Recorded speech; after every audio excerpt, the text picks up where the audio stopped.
Is there any public comment? Seeing none, we'll move into our agenda. And I guess we'll start off with community development. Or we could put you at the end. What's your preference? Thank you, Mr. Chairman, members of the council. Brief presentation regarding the community development budget. What you will see is if you exclude the capital reserve, deposit, and expenditures, in terms of appropriations, my budget is essentially 0.14% less than it was last year, or about $793. The major factor in keeping the budget as level as it is a modification to how we handle planning board and zoning board minutes.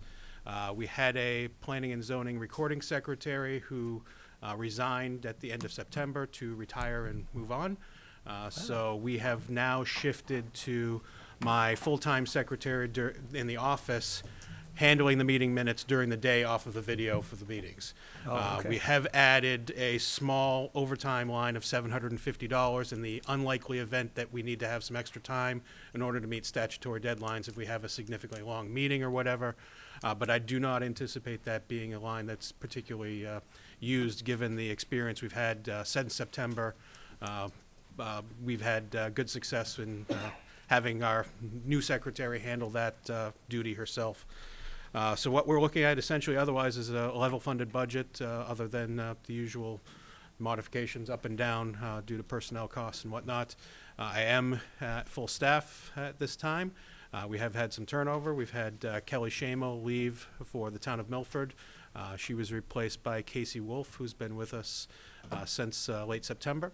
She's been a good addition to the staff, coming up to speed, and she'll be having her first solo outing to a land use board meeting in the next month or so. We have also replaced our full-time secretary. Rhonda Fleming comes to us with a healthcare project management background. She's been a nice addition to the staff. That project management background, I think, has been a useful tool and has helped some of the organization and processes in the office work even better than they were before. Just a couple other minor highlights. The GIS project, the aerial photography and photogrammatic mapping has been completed by WSP. That information is now moving forward to our GIS consultant that works for the town, VHB, and we're hopeful to have that information integrated into our GIS system in the coming months. The bike pedestrian plan for DW Highway was just adopted by the planning board last night. That's now an appendix to our 2013 master plan, so that puts the town in a good position finally to work with DOT to add pedestrian amenities outside of the urban compact area where we've been unable to do so since 2013, since DOT told us without a plan they weren't going to allow us to require developers to provide those things. Yeah. It also puts us in a good position in terms of funding for state and federal transportation dollars. Having that plan in place goes a long way along with the council working through the CIP process, as I know you have as well. Lastly, the major project that we accomplished over the course of the year was the adoption of brand new site plan regulations in September. That was a complete overhaul and separation of those regulations from our subdivision regulations. Took about a year or so of work on staff's part and some work with the planning board over the course of several months. We're happy to have those in place. We're currently working on a few tweaks to the zoning ordinance that you'll be seeing in a few months, looking at areas of the ordinance where we've had consistent administration or enforcement issues that have repeatedly come up, so we're trying to clean up and clarify some of those things for the community. And then also, once that's complete, we'll then tackle the overhaul and revamping of the subdivision regulations as well to make sure that our regulatory system is more modernized and effective to bring about the types of development we want to see here in the community. So at this point, I'm glad to answer any questions you may have. Anybody have any questions of community development? Bill? Thank you, Mr. Chairman. First off, I used to work with Rhonda in a past life. She's a wonderful person and the consummate professional, so it's a hell of a hire for the department, so congratulations. On page 107, line item 1-21-8388 under economic development, can you talk to me a little bit about what you foresee, what your primary objective is going to be for the upcoming year as it relates to that line item has always been kind of a set aside in the event that there's a need for any work. There was at one point an effort to do an economic development website upgrade. We backed away from that following a submission of RFPs. Working with the then EdCAC committee, we went through, didn't really get what we were looking for, and I think the bang for your buck with redoing the website isn't the same as it was maybe 4 or 5 years ago. So that line item really is just so if I have a need to go out and either get a consultant to look at a project, if it's, for example, fiscal impact analysis for a project in front of the planning board or something of that nature, it gives me some funds available to deal with the economic development side of things. Okay, thank you, Tim, appreciate it. Peter? Tim, I'm looking at 8393 conservation, Yes. and I see in 1819 we were at 28,000 and we're down at 5,000. Do you recall what that bump was back then? I do not, no. Now, The numbers I get for conservation have generally come, I send the numbers over to the chair, and I get a sanity check, and I usually just run with whatever they've. so did we have any requests for any increases from the? None that I was made aware of from the chairman, no. I'm sorry, okay, from the Yeah. commission. All right, and the other question I had for you was, you were talking about, sounds like some word language in the ordinances and stuff. Is this to Peter, put is some your teeth? mic on? Oh, sorry. Yeah, mine's on. Can you move the mic closer to where you were Okay. talking? The, Thanks. this is to put some teeth in some of these violations? Is it? It's one of those things, we have probably a dozen or so separate sections that we're looking at. My staff and I have taken a look at areas where we've seen reported violations or reported requests for things that we either found are unenforceable or we've had difficulty administrating the language of the ordinance. So we're really trying to tie some of that up and clean that up to give some teeth so that we actually have some enforceable language that we can move forward with. The other piece that's slightly different than that, as you may or may not be aware, I know Councilor Boyd over the past several years has pushed for some revisions to our wireless communications tower ordinance. So I've put together some updates to that section of the ordinance as well to bring it up to speed with both federal and state law. Okay. No, I'm glad to hear that in light of some issues that were brought to Sure. our attention earlier this year. Thank you. Welcome. Anybody else? So you mentioned briefly about the secretarial position, and you have a note in here saying that you're going to cover, that you still have a part-time secretary? I or- have a full-time secretary who works the full 40 hours a week, and then I do have a part-time secretary in the office who does 24 hours a week. Okay. Sharon is Tuesday through Friday from 10 a.m. to 4:30. She's been part of the, we've had a part-time position in the office since 2012 when my full-time office manager was reduced to part-time. So the $3,500 reduction in that line? That was is for what you're recording talking about. secretary, which was a separate Oh, that was it. position Okay. outlined in the budget previously. Okay, and Peter asked about the Concon number difference from 2 years ago. Did you happen to get a clue on what that was? Tom's going down and getting the, I think there's something wrong with the things here, microphones. Yeah, So I can hear you. you can hear me? He keeps clicking Okay. the light here, but. All right, so, my mouth is like right on this thing. Paul is thinking it might be when we were having that, the beaver dam, they were making up all the beaver dams, and we gave them extra money so they could do like a catch and release kind of a thing with a beaver. I'm not sure. Tom's going downstairs and getting the detail from a budget. The past budget, it'll give the same detail, and we'll be able to answer that in a few minutes. All right, thank you. Okay, thanks.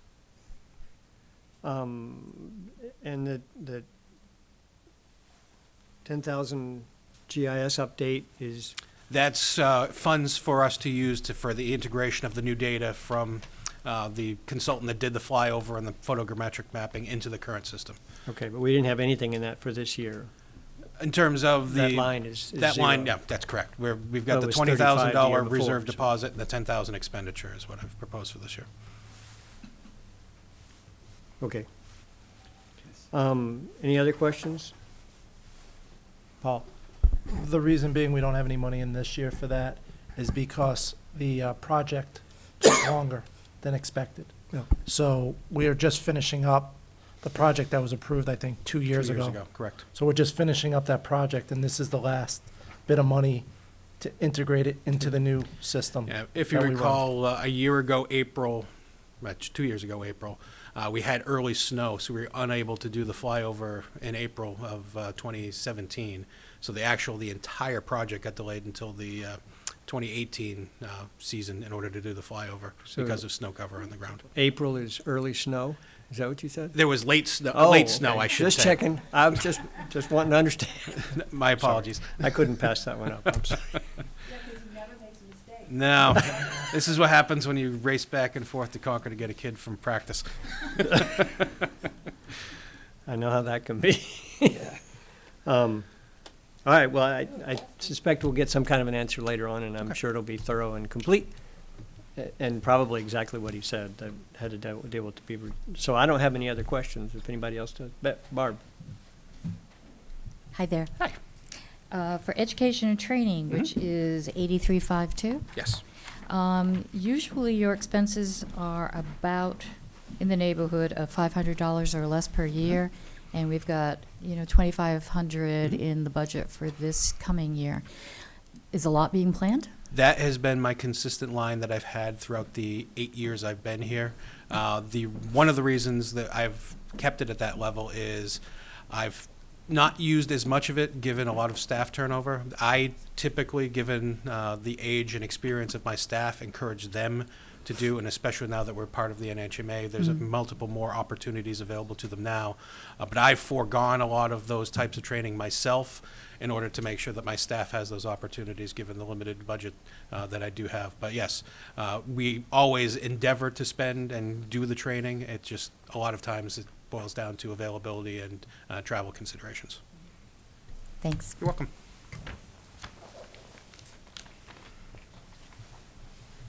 I see the town manager and assistant town manager kibitzing over there. So what it appears to be is I was totally wrong, entirely, completely wrong, just like you, Tim. I have to, he really never does make a mistake, so I get, We're when he just makes busting one, his man, I chops. gotta bust his chops. That's right. So, so what it had to do was the Greater Woods Ecological Inventory project. So there was, it looks like it was over $20,000 just for that. Is that for the gas pipeline? No. Because I remember, that's just what I was thinking of. It was a project that just happened to be happening at the same time, I believe, fortuitously. That's right, too. That's right. Okay. Awesome. Thank you. Thank you very much. I appreciate it. Thank you, Tim. Next time you have to go last, though. There were probably beavers there, too, though. Yeah. But that was free.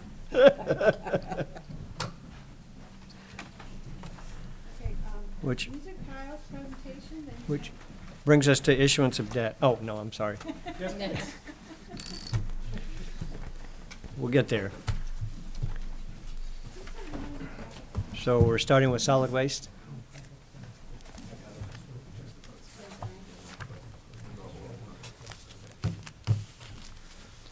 Oh, cow.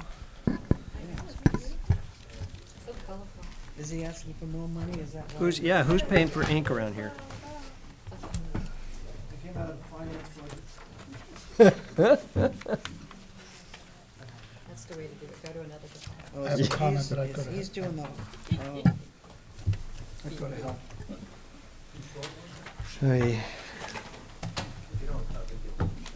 Sorry. Do we have another one, or not? Yes, I do. Oh, yeah, we do. We got one. Just pass it down. Here it comes. Here it comes.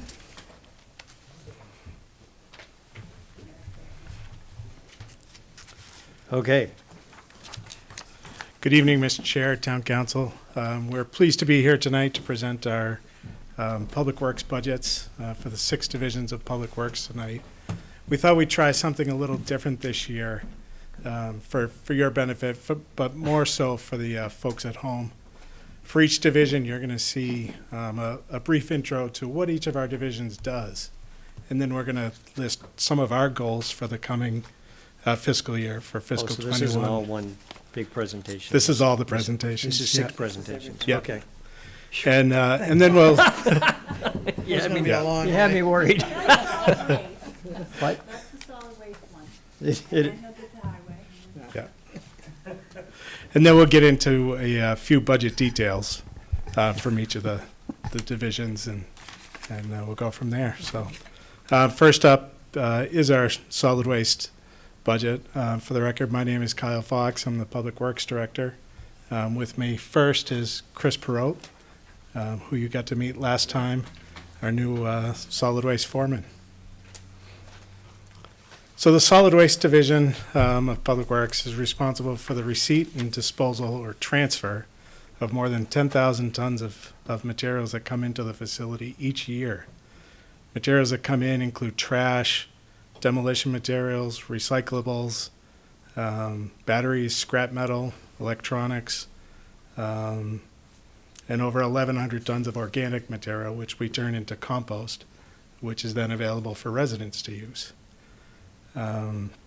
Other responsibilities of the division include maintenance and monitoring of the 2 closed landfills on the property. Sounds really loud now. And facilitating the maintenance of the swap shop for the residents to use. Our goals for the coming year, following up on our presentation from a couple weeks ago, continue to look for ways to make the transfer materials out of the facility as inexpensive and environmentally conscious as possible. Continue to partner with Eversource and New Hampshire Saves to offer the free recycling events. Those have been a big hit the last couple of years. We've done 3 events, and they've all been very successful. That's not hazardous waste. That's Freon-based. Yeah. Hazardous waste stuff still has to go Still to goes the to national. household hazardous waste days. Yeah. And we're going to focus some educational outreach to try and encourage the reduce and reuse portion of the recycling triangle. Okay. So overall, the budget is down almost 2%, which is about $35,000. The operating and personal expenses portion of the budget, which is the 100 to 400 part, 400 sections of the budget, that's up 6.4%. About 4,600 of that is contractual raises and benefits for the union employees. The solid waste disposal is up almost 56,000, as we talked about previously. The tipping fee is going from $71 a ton to $71.50 for about a $4,000 increase. And the single stream fee increase is going from $57.50 to an aggregate $92. So the presentation you guys saw last time, the recycling is projected to be over $100. What this figure is we've got the first 5 months of the fiscal year from July 1st through the end of November is still at the $57.50 rate. At that point, it goes up to the $120, $130 range, or whatever it is when we sign the deal. So we took that 5-month and 7-month average to come up with the $92. That's what the budget is based on. So if I can back you up, the contractual raises is only 4,600 Yeah, out of the 95,000 increase in operating expenses? correct. Okay. From what I understand, that Paul is telling me, is that the solid waste disposal and other outside services are also part of operating and personnel expenses? Correct. So, okay. So he's saying operating and personnel expenses are up 6.4%, of which 4,600 is contractual raises, 55,800 is solid waste disposal, and $10,000 is for outside services. So that adds up to about 70, so there's another 25. There's another slide coming. Oh, Yeah, so. and this is so- all part of that, okay. Yeah, so let me back up and explain a little clearer. You started out with good news, that it was down 1.9%. Now you're just kind We'll of get there. digging a hole here.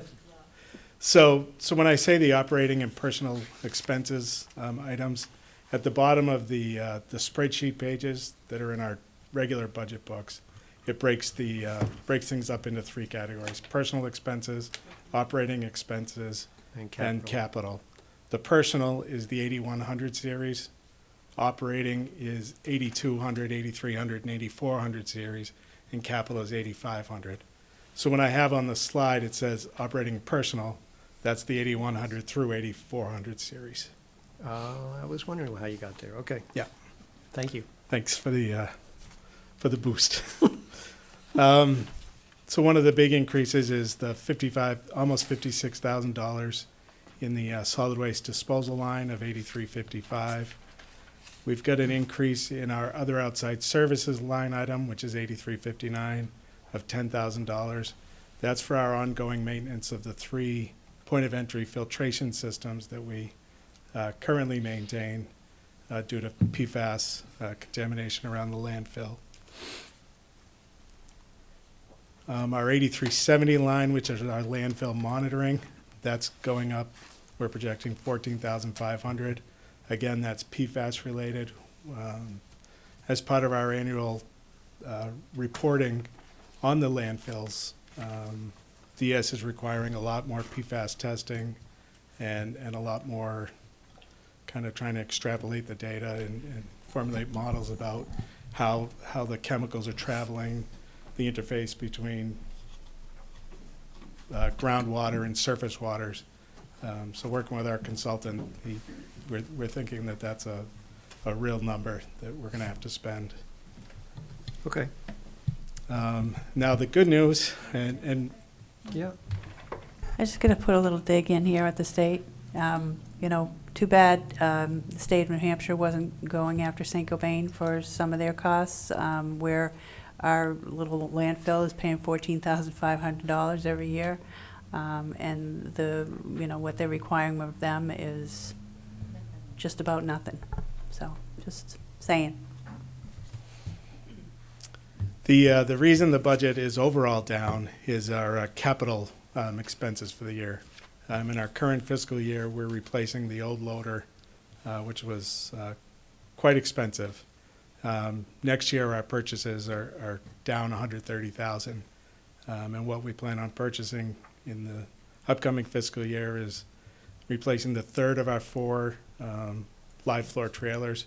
You remember we bought all 4 back in 2005, and our replacement plan was 3 years ago replaced one, 2 years ago we replaced the second one, took a year off. This year we're proposing the third one, and next year we're proposing the 4th one. And then we're also proposing to replace our 2003 forklift and one of the skid steer loaders. And with that, I'll entertain questions, or Chris will entertain questions. Right under the bus there, Chris. Barb and Pete. I'm looking down here, do we derive any revenues from any of the items we recycle, whether it's metal, anything, does it make any money for us? The metal still does. Yep. There is transportation costs, of course, Yep. but it's still in the positive. Okay. So there's very little revenue. Unfortunately, and a little through Planet Aid as well. Those closing boxes you see, Yeah, those still generates revenue probably once a quarter. thank you. I just happened to do a calculation today. After hauling, right now, we're getting about 3.3 cents a pound for the metal, scrap metal. So not a lot. That's better than paying 3.3. Absolutely. Over the fiscal year, over the last calendar year, I should say, we netted 63,000 in scrap metal. So it does add up. Okay, good. Barb? Hi there. I'm sorry. So on page 4 regarding the outside services, and that's for the testing for the PFAS? Yep. For the point of service, for the 3 residences. So how often are they switching out those cartridges? So about every 9 months, we have we utilize, so 2 of the properties were set up by the state before they started tying everything together. Right. And the state had a contract with a company in Manchester to do the testing and service. And then the third one was added through our permit last January. And we continue to utilize the service from the state contractor. But it's every 9 months they do the filter Okay. And how often are they being tested as well? yearly. Yearly? Yeah. And when they test them, they test 3 points. So there's actually twin filters. Mm-hmm. And so they take a raw sample, a test at the midpoint between the filters, just to make sure the first filter is still working. Right. And then they take a test after. And the good news is every test, midpoint and after, have all been non-detect. Okay, good. Are they just testing for the 4, or are they testing for They genetics test as for well? everything. Yeah. Okay. DES has required that we test for the 23, 22. Yep. Plus, we also test for all the other things that might be in there, the VOCs, the Mhm. organics, the normal stuff that we're all used to, in addition to the new PFAS testing. Mm. Finley? On the same subject, does that mean if somebody, Is your mic on, Finley? I apologize, no, it wasn't. Thank you. Normally do that. If somebody wanted to put those tests in their own home, it would cost $275 a month for them to have those things done? I believe so. Okay, it's crazy money. It is. Thank you. Peter? I know that we talked about this, and you guys gave a great presentation on it. In light of, and I had more interest in it in light of an article that was in the Union Leader about recycling, and the number of communities that were pulling glass out. And they were saving, it looked like a significant amount of money in doing that. We've had a lot of information thrown at us over the last couple of weeks to include your presentation, but is it feasible for us to do that? Would it save us money? It's feasible. It would save us some money. Magnitude-wise, it's not huge. So the proposal that we had received from one vendor had said if we pull out the glass, our single stream would cost us $5 less a ton. We would then have to we could pay $35 a ton through NRRA to dispose of the glass, but we'd have to haul it out to Rochester. But we can do that. So it's not as cheap as $35, but not as expensive as $130. In your professional opinion, both of you guys, is it worth it? Perhaps. Yeah. Chris has been working with his team to kind of talk through the logistics of it. There's a lot of considerations. As soon as you start separating anything out of the stream, it's going to take more time through the transfer station. So that really has to factor in. But the other thing that we've talked about is employee safety. Now you've got the glass bottles going separately, and we want to make sure that it's safe for the employees. Yep. You know, we don't want them to be like the golf ball picker-uppers on the driving range where people are aiming at the skid steers. Yeah. So, but yes, it's feasible, and we are going to look into that, and I'm sure as we get closer to November, we'll have that discussion. Thanks, Carl.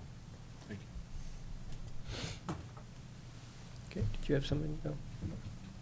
Anybody else? I'm going to take a quick glance through here. You probably mentioned it, and I wasn't paying attention, the other outside services, 8359, That's the filtering, that's the filtering? the point of Okay, service, right? yeah. 8359 is the 8359. point of entry systems. Yeah, it went from 28 to down to 5,000, and then now it's up to 15. So the oscillation there is what's catching my eye, Yeah, the So- 15,000, or the 10,000 increase, I believe it was. which we weren't doing, or we didn't have budgeted last year 3 homes. for those Yeah, three homes. 10,000 of it is the 3 homes. They're about 3,300 each. Okay, great. And to answer your question better, Finley, on that, so the 3,300 is testing and maintenance of the system. It's not just the testing. Right. Changing the filters and, Yeah, no, it just seemed quite large for an individual house. It just, yeah, it's a real cost, yeah, for sure. yeah, no, I appreciate it, thank you. And that's a contracted amount with this vendor in is, yeah. Manchester? Yeah, it's a state contract that as a municipality we get to utilize. So it's a better deal. We It is Theoretically. probably a wanna better hope so. deal You've than- got more than what experience in other legislature than I homeowners do. Are paying. Would it hurt to double check? Every house. I Because can I know, certainly- I know 33 private hundred. homeowners are swapping out their cartridges a lot cheaper than that. Exactly, Yes. that's just what I'm thinking. I mean, my thought is, anyone who has a point of service entry, Mhm. who has a filter system pays minimal 3,000 a year. Wow. I think it's, as Kyle just alluded to, the testing of it, it's probably a requirement for all the MPT and everything else that they do, where most people might not be doing that. Mhm. Well, the They testing, that do- may be They true. do That three may be sets of true. tests, but it's once a year. I mean, and the filters are only every 2/3 of a year, so Right. it's really, doesn't seem like it's that much, but okay. Mm. Somebody's gotta make some money. I'm sure. Thank you. Bill, Yeah, you came quick, up with a question. yep, thank you, Mr. Chairman. Kyle, quick question. Under, on page 73, line item 8241, under electricity, where's the swap shop? That's the trailer, that's right. trailer. That's the trailer? Yeah, that's outside the transfer. It's up behind the Planet Aid boxes. So Near the what's your metal real bin. question? He doesn't know what the swap, where it was. swap He shop. has to go to the. Oh, Where- where does the electricity Where is get it in the charged? electricity? Correct. Oh, Okay. No, where's, Sorry. where's the swap shop as the line item? That's attached to the transfer the station. transfer station. The electricity comes out of the transfer station. We don't have a separate meter on the swap shop. Where's the swap shop? It's with the 1 meter, so we tied up 2 buildings together. So it's in that line. And then to follow up along that line, is everything functioning with the swap shop? Do we need to may have any considerations in the future regarding the safety of the trailer, the maintenance, basic upkeep? Of the trailer itself? Yeah, I don't believe so. We've kept on it pretty well. Okay. Anything that is needed, I think in the next couple of years, is something we can do in-house for minimal cost. okay. Eileen? Is it a pain? Is it a difficult? No, but I mean, is it worth it? Do people like it that well, compared to how they treat it, kind of thing? Do you guys spend an inordinate amount of time over there cleaning up things and? It's very seasonal, but I think it's worth it overall. I mean, twofold, we pull the items out of the waste stream, it gets repurposed, reused type of thing. And I think for the inconvenience that we experience at times, it doesn't outweigh that positive. At least on the weekend, there's a lot of people Yeah. that stop there. Yeah, Yeah, It's so- a lot of goodwill, I think. The repurposing, pulling stuff out of the waste stream, I think that's really the value, to be honest with you. And there hasn't, the time, I go through on Saturday, and, it's crowded, but I've never had a problem getting through, so. And that's always been our focus for the swap shop, even before I was director. We do get the occasional complaints, and you see it on social media, that people are taking the items and bringing them to yard sales, and that gets people frustrated. Really? From our perspective, I don't care. it's- What do they want them to do? I mean, I know. So we maintain, the perspective we maintain is it's keeping it out of the trash stream. And exactly. that's our one and only I focus. agree. If it goes to residents in need, all the better.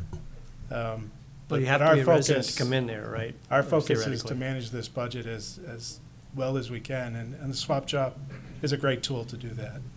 Okay, Thank you, Kyle, appreciate it. all right. Which brings us to highway. Thanks, Chris. Thanks, Chris. Appreciate it. Thank you. Nice to see you all. Thank you. Have a good evening, since I'm presuming you don't have to hang around. He's Before- been told. move Before back. anybody says anything else. Okay, so next up is our highway division. With me is our operations manager, Lori Barrett. Hey, welcome, Lori. Here, Lord. So the highway division, we're responsible for maintaining the town's public infrastructure, including 175 centerline miles of public roads, 14 bridges, 5 town parks, 4 burial grounds, 2 boat ramps, 50 acres of athletic fields, the community rink, Wasserman Park, and we maintain everything from streetlights, traffic signals, drainage maintenance, pavement maintenance, Snow removal, of course, and keeping the roads de-iced. Project inspection, coordination with utilities, and basically anything else that comes up that it's not somebody else's job. Not somebody else's list, like election setup and stuff like that. Exactly. Yeah, and I have that on the slide, and of course, we have Yep. 4 elections this year, so that'll keep us busy. Our goals for this upcoming fiscal year are to continue to perform all of those services in a professional manner, giving top customer service to all of our residents and businesses. We also want to look for opportunities to provide public service for the town, including participating in outreach programs such as touch-a-truck events and other educational outreach opportunities. Lori's done a nice job a few times taking our stormwater table to kind of get kids familiar with what happens What when it happens with rains. water when it comes down? And where does that water go and where does it end up? So it's kind of a really cool demonstration. She did. It was the Gold Circle Award? Is that the correct name? I think so. Bill knows, don't you? The gold, Through the school district. Through the school district, yeah. Yeah. For we host the first grade field trip, and the teachers nominated me. That was good. It's very nice. We're also planning to improve the overall condition of our road network. You'll recall last year in our budget, you allowed us the opportunity to buy a milling machine attachment for our sidewalk tractor. Those of you who drive on Amherst Road and Natticook Road got to see the benefits of it last summer. It's really great for roads that aren't quite potholed yet, but they're getting close. We're able to take those rutted pavements out and get new good pavement in before they become potholes. And much simpler to maintain that way. So we're going to be aggressive with that program this upcoming summer. And we also want to develop databases for our operations to assist with reporting and tracking of our duties and responsibilities. And a lot of that ties in with the new MS4 requirements. So before you go on, what kind of feedback are you getting on the use of that milling machine? I mean, because From- I've driven on both those roads quite a lot. Yep. And I've heard various different Mixed. responses. So I'm curious how it's going to last, how it's going to hold up through the winter. And So I'm far, sure so you're watching good. that. Yeah, I Yeah. anticipate it to hold up better than patching potholes. Absolutely. Yeah. But some of them, I mean, it looked like Natticook was probably your first place, and those are a lot rougher Yep. than Amherst. So you could see as you were going along that you were Right. learning how to deal with it and how to smooth it Learning out curve. better. Yeah. It's Yes. it's Definitely a obviously a learning learning skill. experience. But Yes. Yeah. We think it's going to be very successful. And really the idea, it's been a while since I've done my pavement management program for you guys, and maybe it's overdue. But those of you who have seen it, you recall the deterioration curve of pavements. And the idea is before they bottom out where you're reconstructing roads, halfway up the curve, you do a little maintenance, in this case, replacing the rutted areas. tops there, That yeah. kicks that PCI, the pavement condition, back up. And then it just pushes out that deterioration The curve. overall, yeah. And this is a strategy to help with that. Yeah, I've seen them use it a lot up in Manchester, and so I was excited to see you bring it in. It'll be interesting to see how it does hold up through the winters and stuff like that. Yeah. And I'll be able to let you know this spring. We're eager to learn. Yeah, well, either way I leave my house, I go through one of those, so. Yeah. So the overall budget is up 15.5%, which is, in this budget is about $870,000. Most of that is capital, so we'll get to that at the end. Our personal services, which again is the 8100 series, is up, projected to be up 79,000. Of that, almost 35,000 is contractual raises and benefits. And the other big addition to the budget is we're proposing to add a foreman position, but we're proposing just funding it for 6 months in this first budget cycle. So the position would start in January of 2021. So that's almost $45,000. There's a lot of needs for that position, and Lori can talk more about that as you have questions going forward. But the primary needs are related to the stormwater program, kind of those asset management things I talked about on the previous slide, and also to help with the operations supervision. Right now, we have 2 foremen, one of which spends most of his time working with contractors and utility companies and those kind of things, leaving the other foreman to manage the day-to-day operations of 20 employees. And it's really too much for one person to manage effectively. So, under operating expenses, 8359, we're proposing to bring in the crushing machine again. You recall we do that every few years. Hire a company to come in and crush the gravel and asphalts and stuff that residents bring in and dispose with us. And we make a product that we use for our shoulder leveling and other fill areas that we need to do. So that's 25,000 we're proposing. And then our capital expenditures are the big ticket rise in this year's budget, to a tune of $771,000. In those briefly, and I'll talk about them more in a moment, but under 8502 buildings, some of you know that we have an old salt shed out in the back that we use for cold storage and have for many years. The roof is just about gone, so we desperately need to replace that, and we got an estimate of $30,000. Under 8805, we've got proposed infrastructure paving increase of $390,000. Our capital reserve fund deposit increase of $120,000, and our capital reserve fund expenditures increase of $230,000.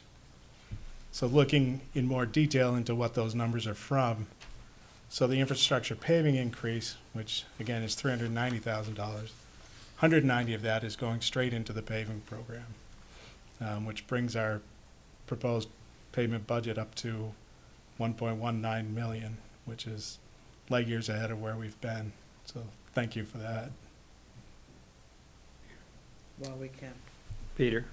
Kyle, I'm actually surprised to see that we're gonna even repair that old salt shed. I mean, that thing is so dilapidated, and now you said it's, what type of storage? Cold storage? Cold storage, yeah. Which is, I'm sorry, I don't understand what that means. It's just items that don't need to be heated but need to stay dry. Okay. Lori And- can speak specifically what we keep in there. Well, we keep the ice rink during the summer. We keep it in there so it doesn't get moldy and wet and protected. We keep our cold patch in there during the winter so that it's. Other items that we keep in there are picnic tables and wood picnic tables and benches throughout the year. We bring them in for the winter. Yeah. I guess I'm looking at that. I just, So the structure itself is in fine shape. It's Yeah. just the roof. It's an old, utility pole, timber, beam kind of structure. yeah. And the structure itself is solid. Just needs a new roof. Well, And what you're saying is you need the storage space We do. to keep stuff from deteriorating, and for 30,000, you can keep that versus trying to go off and find some storage space somewhere else. Correct. Now, A do lot you more see money. yourself, though, for 30,000, you see that taking care of that issue now for 10 years or something? I don't know. Yeah, 10 or 20. Yeah. Yeah, for sure. All right. Okay, Yep. thanks. So the other big part of the infrastructure increase is $200,000 for the Woodbury sidewalk proposal. That would put a new sidewalk on Woodbury Drive, which, for those who don't know, it connects Daniel Webster Highway by Watson Park and Buckley's up to McElwain Street near the high school. Now, is that sufficient funding to build that sidewalk, or is that a proportional amount? No, we believe that's enough. We're going to engineer it in-house, and we believe that'll be enough to construct it. Okay. Hopefully, if my estimating was correct. Barbara? So is that on one side of the road or both sides of Woodbury? Just one side.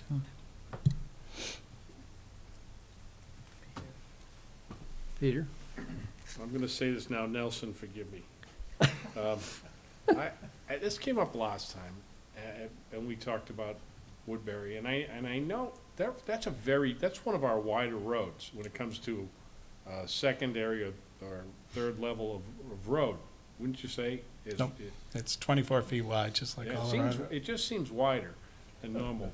And I do see some kids and people that walk that hill, but I'm just thinking, we talk about Route 3 and picking it off and stuff, and I always feel like maybe we should donate that money to the sidewalks along the main road. You know, we all agreed that we were gonna work on the sidewalk on one side of the highway, one side of DW Highway to get it, to try and connect it all at some point. And I don't know, I see more people walking on DW Highway than I would, Woodbury, but, I don't know, is there anybody else? Why was Woodbury chosen? For a couple of reasons. First and foremost, because that was part of the TAP grant that we had received. Then we had to utilize that money for the Sauhegan River Trail project. As a in-kind, and did we get the money? We never got any money at all, No, the money's there, it just got, in the draft Yeah, 10-year we plan, never got pushed it. out, but it'll be there at some point. So this was our in-kind part with the grant? No, so Okay. we gave up the Woodbury project altogether to take that grant funding that we got to support the Sauhegan River Trail. So then we reapplied the following grant year, and we were unsuccessful. So it was going to be a grant, but now it is not. Correct. So one of the things I wanted to tell you is that we wanted to talk about sidewalks, and I asked Kyle to come up with a list of, I think it was five Yeah. $200,000 pieces of sidewalk. So we could, do one a year and pay for it out of fund balance, and, to buy down the fund balance a bit. And he came up with, I think he came up with five, there's a list of five, and Woodbury was his top priority. There are others, if you collectively want to change that, then, unless Kyle feels very strongly about it. No, I Argue. I'm curious, why was Woodbury your top priority? because of the connection from Daniel Webster to the high school. Yeah, it's been talked about for years, the concern about Woodbury. I mean, obviously DW Highway has as well, but there's always been a lot of focused attention through the planning board and through other things to concern themselves with the kids that are coming down from, the young adults coming down from the high school. Yeah, I mean, I guess I'm not aware of any pedestrian and motor vehicle accidents on Woodbury Street. There's things like that I'd be curious to know. I mean, and I know it's a need, but I just, Is the need more than Daniel Webster, is what you're saying? well, is it a need more than Daniel Webster is my question. But I can certainly put a presentation together with the 5 projects that were proposed, and you folks can decide where we spend that money. I mean, at the Yeah. end of the day, I view my role as you guys give me the money and I'll build it. But If we fund it, but you'll where build and it. what we do is, it's really up to you and the public that are gonna be using it. Finley? I sit on the town center committee, and that's where my education of Woodbury or Greek Hill came up. And it's, this time of year, probably not as bad, but in the warmer months during the school year, that road is packed with kids walking down. Frank's Place hasn't been open for a while. There's a new guy opening up. A lot of kids go right down the middle of that road. I don't know that anybody's been hit there. I know we've lost a couple people on Route 3, but in reality, no sidewalks is absolutely necessary, but they're just a good idea. And I think, for me, this is a good place to start because of the age group that utilizes it, again, quite heavily in my estimation. Okay, Lon? A couple of thoughts. I can understand Woodbury and the kids. I get that. I guess when someone says, I was given the opportunity to come up with 5 locations, and at $200,000 sounds like, what, $1 million. over 5 years, whatever. But what am I getting for I'm just curious, and if I'm asking at the wrong time, somebody tell me that and I'll shut up. The other projects, if I did linear feet, are they longer projects? In other words, or the simple question is Woodbury a very complicated one of the projects? So you hit on two of the other points. So I mentioned reason one for Woodbury rising to the top on our list was the fact that it was part of the TAP grant. Reason two is the reason it was part of the TAP grant is it's part of the town center master plan that was created by the committee back in 2009. And the third point you just hit upon really well is the cost per foot of the Woodbury sidewalk is much, much less than Daniel Webster sidewalks. We get many more feet on Woodbury than we would Daniel Webster. Because? Because of the complexity. One, drainage isn't gonna be as big a challenge because it's a hill. Two, we can build it with the bituminous curb and the 3-foot panel and then the sidewalk, which is our typical subdivision kind of sidewalk. Out on Daniel Webster, we have to use granite curb because we need the vertical face, because we don't have the space to have a 3-foot panel. Gotcha. There's right-of-way concerns out on Daniel Webster. With the Woodbury project, yeah, utilities as well. With the Woodbury project, the only right-of-way concern is the school district property, and I'm assuming with a trip to the school board, we'll be able to get an easement from them for that, so. Can I just Sure. read them to you? Can you what? Can I just read the Oh. 5 to you? Just, Yes. I'm not gonna get it, we can get into it later, but I'll just read them to you while we're on the subject. So we've got, number 2 is Twin Bridge Road, 1,000 foot sidewalk on Twin Bridge Road. Connect DW as part of US 3 bridge. Obviously, that wouldn't be this year because we're trying to do that in collaboration or in conjunction with the bridge project, right? We could do it either coincidentally or separate. Okay. Barbara didn't understand something. Yeah, connect what? So it's to 1,000 feet of sidewalk on Twin Bridge Road that would connect DW Highway as part of the US 3 bridge replacement project to the trail system in Twin Bridge Park that leads to Kids Cove and Bice Fields. So that's the second one. The third one is DW Highway at the Chamberlain Bridge to Railroad Avenue or Fraser Square.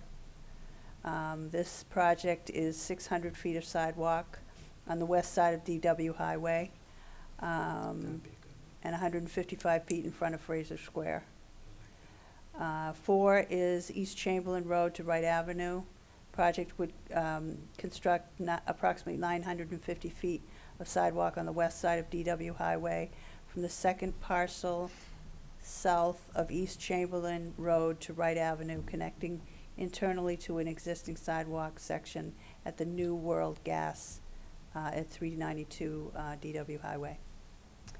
Then the fifth one is Babuzik Lake Road from the library to O'Gara Drive, north side, 1,500 feet to connect the existing sidewalk adjacent to the library to O'Gara Drive, past the police station.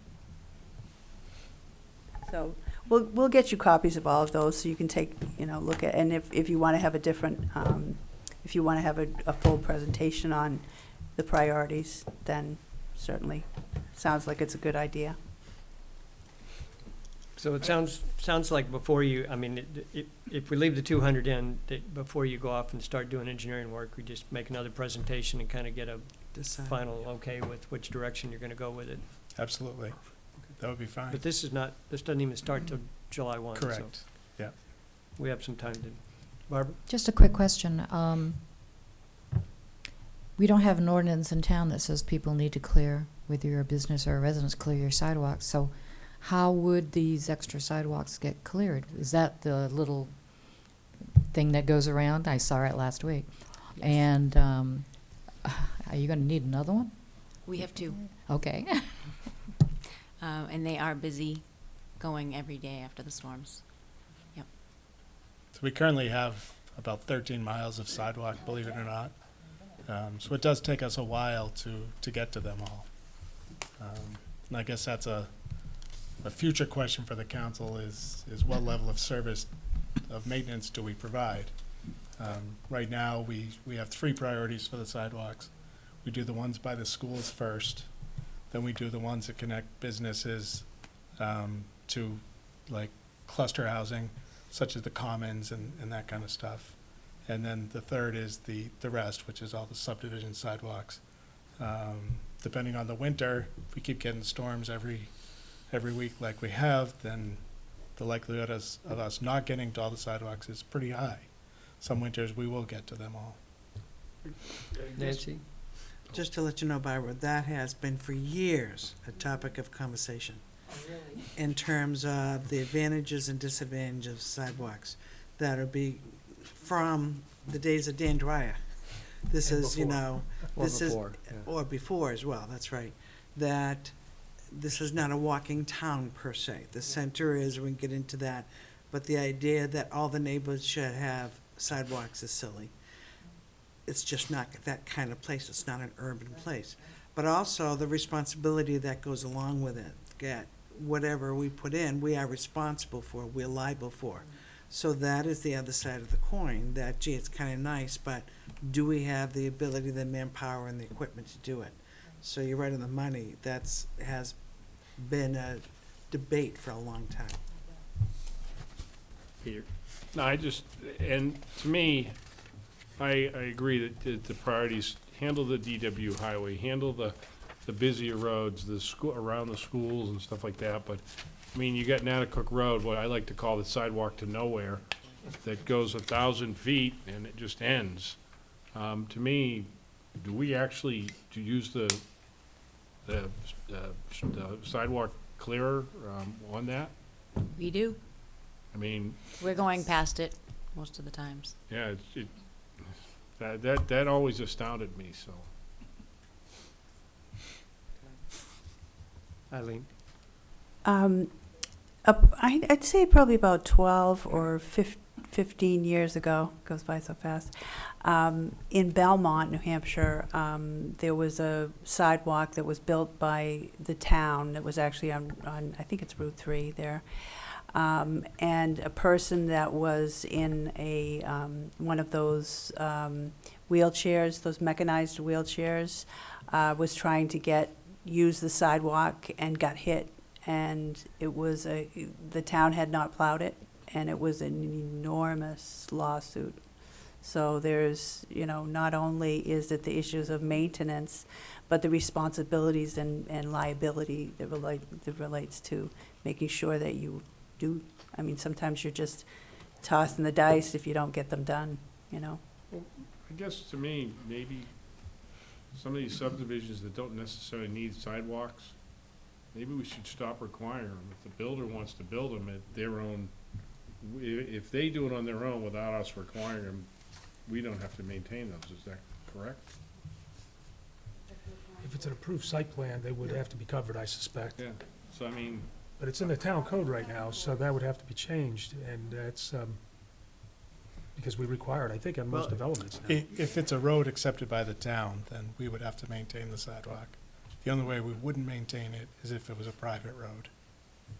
all right. Can we? I guess that we could, yeah, we're kind of getting off, sorry. I'll let it go. Okay. So we distracted you. You were working on, I can get back on the roll. So moving along, so the 8910, which is our capital reserve fund expenditures, we're proposing a number of things in here. The drainage improvements line item, which is something we've had in the budget for a number of years, but it's been funded at 200,000. We're proposing an increase to 250,000 because of inflation and because of need. We're just, by the time we get 2 months into the budget cycle, the money's already spent, and there's still more priorities to go. these are expenditures or deposits? These are expenditures, Okay. the 8910 ones. And the big place we spend most of that 200,000, now 250 that we're asking for is prior to each paving season.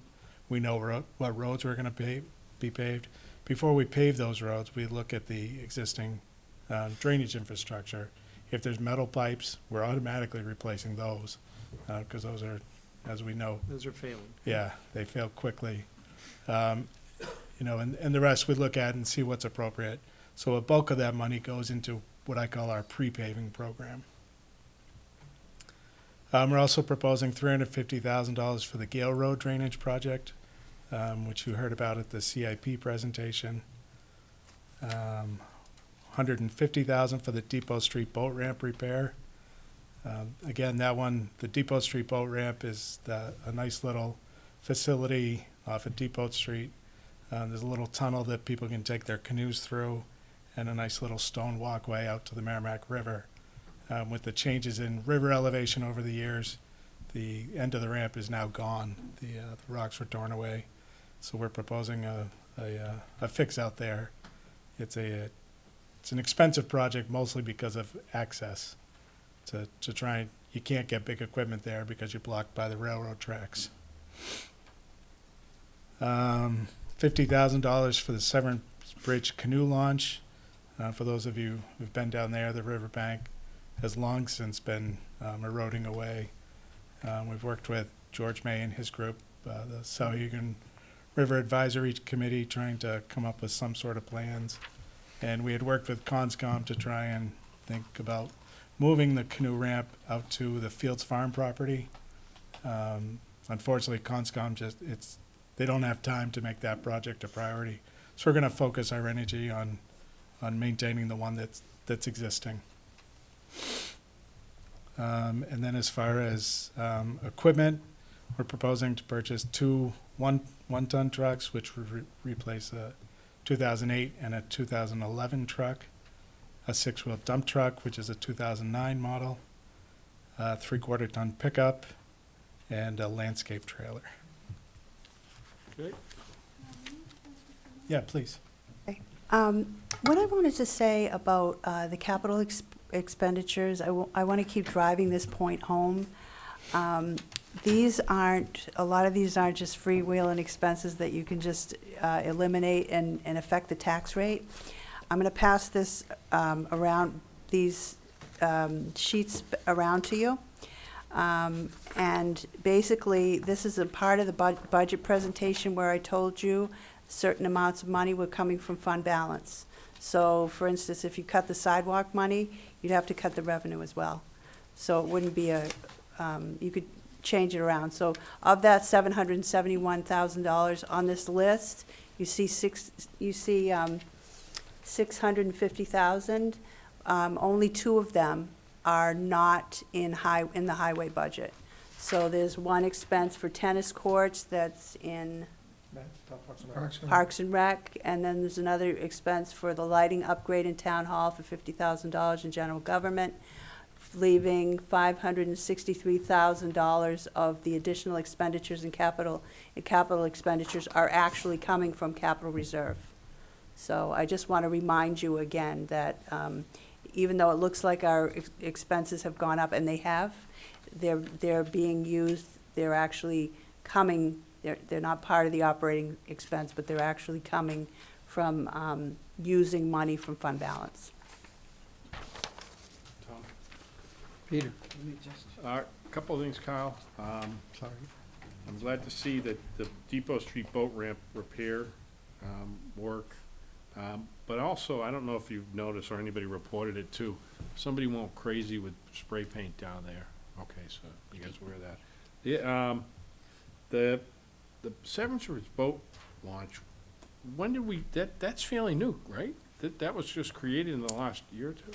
No, it's been a long-standing problem. So it's been used as a canoe launch for many, many, many years. Yeah. We've had, drainage issues there, and so we put in Jersey barriers a number of years ago to keep cars out of there. Mm-hmm. When we rebuilt Severance Bridge Road and Amherst Road a couple of years ago, we did some widening on the north side of Severance Bridge Road to allow people parking there. But the canoe launch, if you will, it was an embankment of the river. There was really nothing developed there. Ever, it was just kind of a widened area next to the river that became the canoe launch. Okay. Do you see this location, this current location, as a current source of, I mean, we're gonna have to go back every couple of years to repair it and everything else? And I guess because you brought up the Fields Farm site, and I know where it is, but I'm not sure exactly. I mean, this is something I'd be more than happy to bring up with the Conservation Commission to talk about. You know, because if we're gonna just keep throwing money at the Severance Bridge site, and you think there's a better site, maybe, you know. Sure. So there's really two ways to look at it. So at Severance, at some point we have to do something because we need to stabilize that bank. It would be cheaper if we just did a bank restoration and didn't have the canoe launch there. Dawn was actually up at DES this morning talking about this project, and they gave her what looks like a really pretty cool idea, something that was done up in Milan, New Hampshire, that may work here. So no matter what, we're going to have to do something at this location. If, you know, personally, and I think Commissioner Tenhave thought the same thing when he brought the project up, the Fields Farm property would be a great amenity for the town, but it's not without big expense and time commitment. So for our part of the project was going to be the canoe launch, but Conscom has to do everything else, which is create the pathway in, develop the trails, develop the roads. Gotcha. We did have the property surveyed through Don's efforts and a consultant, so we know what the property looks like. It takes a lot of commitment from a volunteer board to get a project like that done. I'm gonna talk to them about putting it on the agenda soon Okay. to talk about it. We'd but- be happy to help in any way we can. I'd be curious to see what I mean, I don't wanna take that money out of the budget. One way or the other, we need to do something with it, but, I just don't wanna build something that we're gonna keep repairing. That's my only concern, Sure. so. Thanks. Nancy?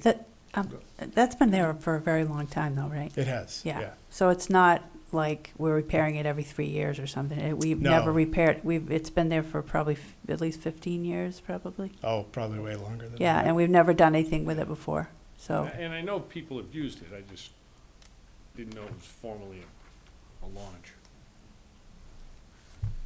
Thank you. I just wanted to make a point when Eileen's statement about clarifying that the $650,000 basically is coming from using money from the fund balance. And we have to make sure we highlight that during the budget discussion, during the DES, because that's a significant amount of it in its expenditure. But again, we have to explain to the general public that that money is not coming from tax revenue. At least presently in the It budget. came from tax It revenue. already came, it's already there. That's right. But I think it's something, all that stuff. So I think the public just needs to know that, because again, the budget reflects expenditures. And this is almost $1 million of expenditures that we already have the money for. Yeah. So they have to be able to understand the difference. So I just wanted to highlight that. Great point. And I'm highlighting all these things. And I think one other important point to couple in with that is most of these are one-time purchases as well. These aren't recurring expenses. Correct. But that's what we save for. Correct. And that's the fund balance is, we need to explain that too, is that we've really accumulated a certain amount of money in our rainy day fund. We're at very high on the level that's suggested. So we're gonna start using some of that to do these one-time, high-ticket item things that we don't need to put into the tax rate for next year. I'm finally understanding all this after how many years? But I think that's something the public really needs to Sorry we understand. got first. I think the third one to throw up. I throw my hand up here, so. Okay, but you haven't talked that much. Anyway, Barb, did you want to? On line, 8341, sand and salt. Not that I'm questioning the amount, but I know that there's an issue with rising sodium levels in the groundwater. in the area, and I know that there, Bill, you may know more about it than I do. There is a committee looking at it. Talk to the two people that know more about it. There you go. So if it looks like we need a substitute or whatever, do we have enough budget to be able to cover that? No. If we had to go to an alternate product, Right. we would not. The great thing about rock salt, sodium chloride, it's cheap. Just to follow up on that, though, there is no salt routes near the groundwater. Correct. In my area, they can't use salt. Correct. So where that salt is coming from, it's not from the town. I know we had a problem with the state, because that was a state road, and the state was not salting. Now, I'm not sure if that's been resolved or not, but So it hasn't, and that was a big part of the discussion. There's really 3 sources of salt that get into the wells, and one of the fascinating things I learned, without getting too deep into this, was Merrimack is actually quite rare in that all of Merrimack's water, drinking water, comes from wells. Right. I think, correct me if I'm wrong, Bill, they said there's only 3 communities in New Hampshire that have that case. So we don't have the ability to bring in surface waters to dilute contaminants. anything. So the 3 sources are municipal, of course, doing our public roads, the state doing their roads, but then the businesses and private road owners, they're a big factor as well. We think we're doing things pretty well. We've been, back in 1984, the selectmen implemented a low salt policy or a salt policy in the town. And the highway division has been following that since, Right. which includes no salt routes and low salt routes, limited salt routes. A great example is, and there was a trial done back in 2012, is Continental Boulevard. So from our stretch is from Burger King to Industrial Drive, and then the state has from Industrial Drive to 101A. And we get complaints every year about how lousy our section is. Right. Back in 2012, when I was still over at Highway, I worked with DES and DOT on a pilot project. Some of you will remember DOT put out big message boards, and for that winter, they did drop their salt usage. And it was really quite effective, and they were, the road was still in pretty good shape. It wasn't black during the blizzard, but it was still reasonably good and certainly still better than ours. But for some reason, they didn't stick with that. And I suspect the reason, and this was kind of brought up at the Emery Garrett presentation as well, is, when budgets get tight in snow removal, or when budgets are properly funded, you have enough staff to go and scrape snow and keep the roads passable. When budgets get tight and you start losing people, well, one way to counteract that, put more salt out. You don't have to make as many return trips. And speaking frankly, I think that's what the state is doing out there. We should have them pay for it. Unacceptable. Unacceptable. It is unacceptable. It's not allowed in the wellhead protection area, and somebody needs to tell the state that they have to stop using salt, and I don't care about their budget. I agree. I agree. Absolutely. You're elected. Are you going to contact them? Go for it. I already have. And the Well, all right. response was, So Yeah. we just need to keep hammering, I think, Correct. because I'm not sure they're listening. But next, anybody else? I just Question? have one quick question. Peter? We were talking about the boat launches, and it brought up, did we ever construct the boat launch down at the wastewater treatment facility? We didn't. It was- So it's a project still on the CIP. The Mast Road property, the wastewater property, it turns out to be quite more difficult than we had hoped. After Dawn and her interns did the survey out there, the banks are quite steep. She actually talked about that with DES again today as well. There, with the shoreland rules, they were very down on that site as being a possibility to put the launch there. So I guess at some point, we'll have to do another presentation for you folks and decide, you know, do we go forward with a really difficult project down there?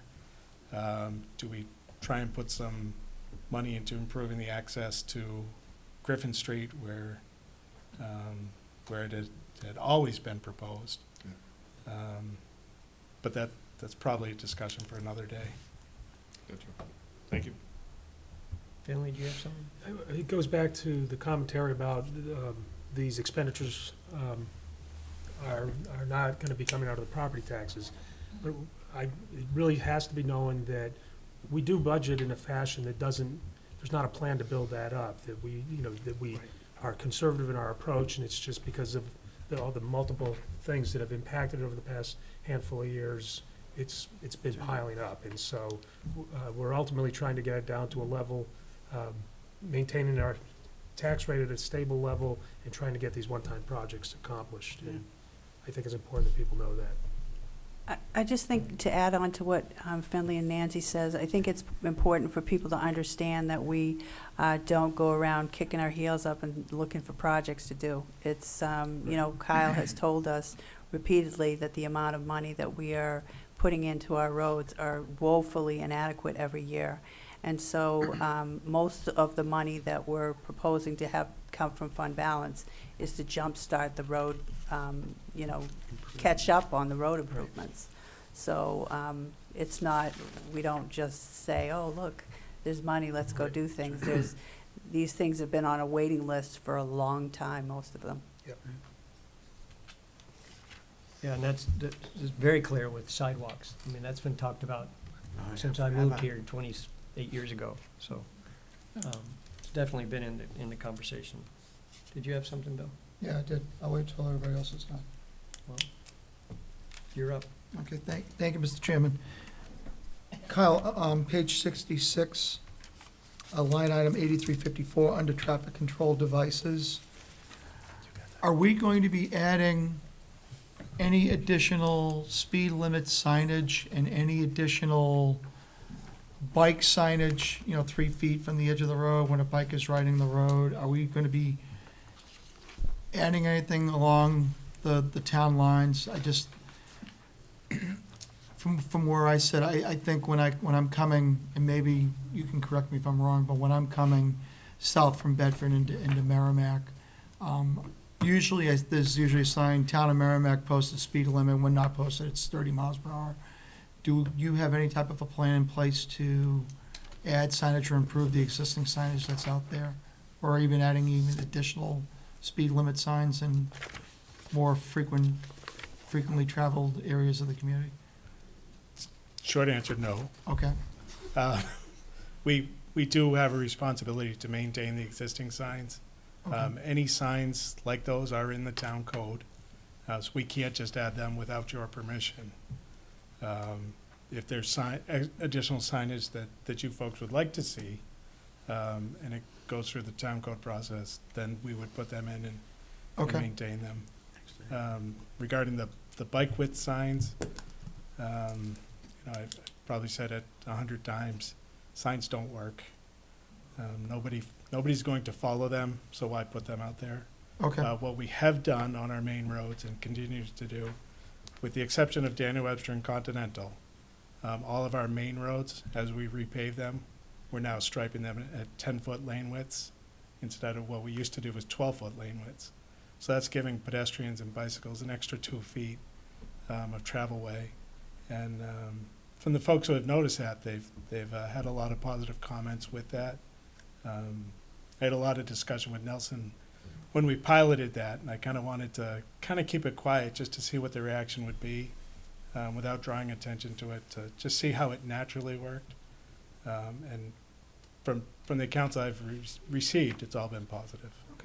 and then a follow-up, along the lines with 8354, you have traffic marking paint, and then you go to page 67 under 8359 for outside services, $35,000 for pavement markings. We haven't talked about Bean Road comes to mind because my father-in-law lives on Bean Road, and there are areas there where the yellow is not clear on Bean Road. And are we going to be restriping those particular edges? And B, like you do the grading for the roads as it relates to milling and repaving, do you have a plan as to what roads get restriped or repainted and at what frequency interval?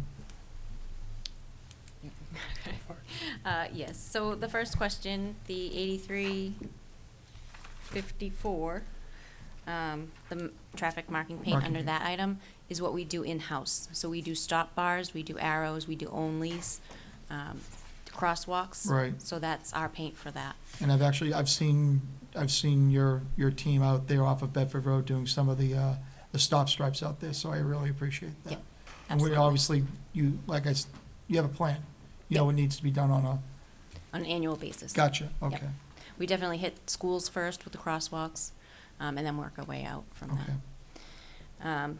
So under 8359, the pavement marking, that 35,000, that covers our long lines, which is done by Markings Inc., an outside company. We bid Okay. that out.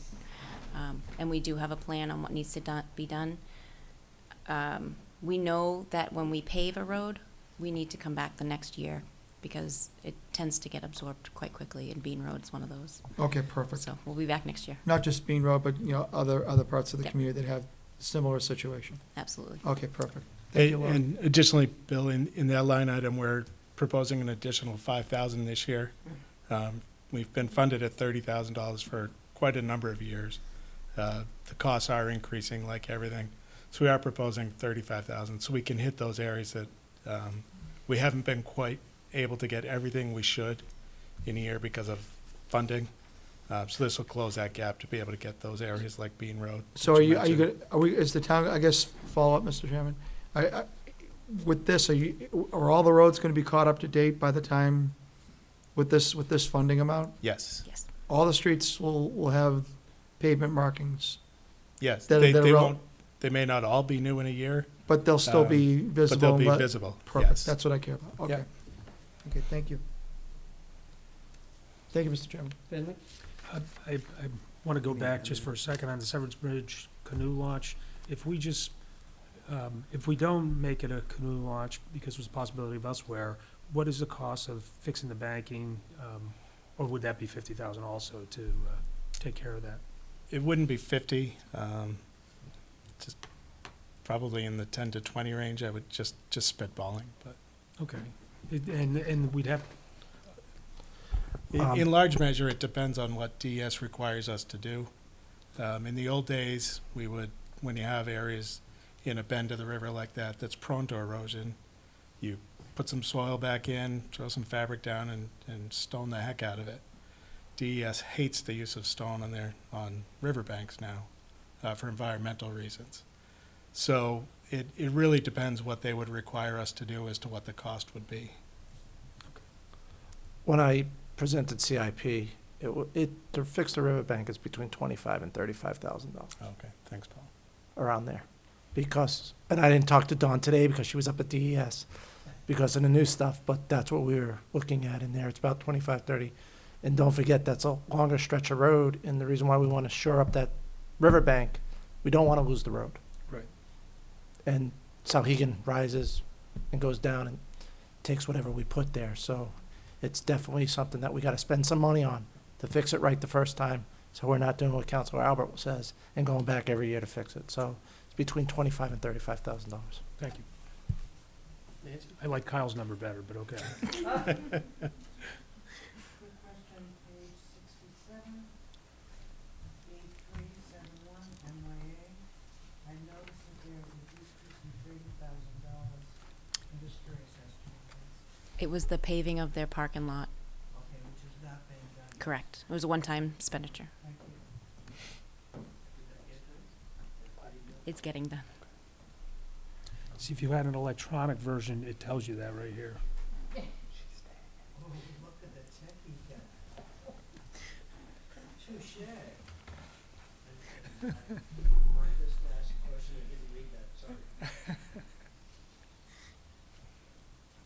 That's all? Sorry about that. Any other comments? The streetlights, 5361, is this 57,000 a real number now for streetlights? Because it doesn't look like we have any history that shows that it's been dropping or dropped. I just wanted to confirm, you Nope, put a that's note in right. there saying it reflected actual cost, but since I thought they just kind of guesstimated what the cost was. Yeah, so prior to the LED project, the line item cost was over 100,000. Was So it? the Okay. 57,000 is the accurate number. Okay, Yeah. but that's still just an estimate, right? Eversource. Nope, they that's don't- what we're They actually actually paying. meter those? No, the streetlights are not metered. It's a, Oh, use kilowatts. what's- Eversource what's makes the an phrase? educated. There's a tariff on those lights, that's the word. So it's a prescribed number that we pay each month for each light, depending on the wattage. Oh, right. Okay. Thanks. I think you answered the other outside services. The increase there is 20,000, your note, I guess, so the question was on that asphalt pile recycling, you put a note saying that if you have to cut something, cut here. What happens if we don't do the asphalt pile recycling this year? It just continues to build and becomes a little bit bigger number next year, or? So that's usually what happens. Lori did tell me today as we were reviewing the budget that we're basically out of material for shoulder gravel work next Oh, summer. so you need the So- material. So we actually do need the material. Okay. Yes, I'm, That's another one of your fund balance items. So the $25,000 is on your list of fund balance items, so if you took it out, you'd have to you'd have to remove revenue as well. okay.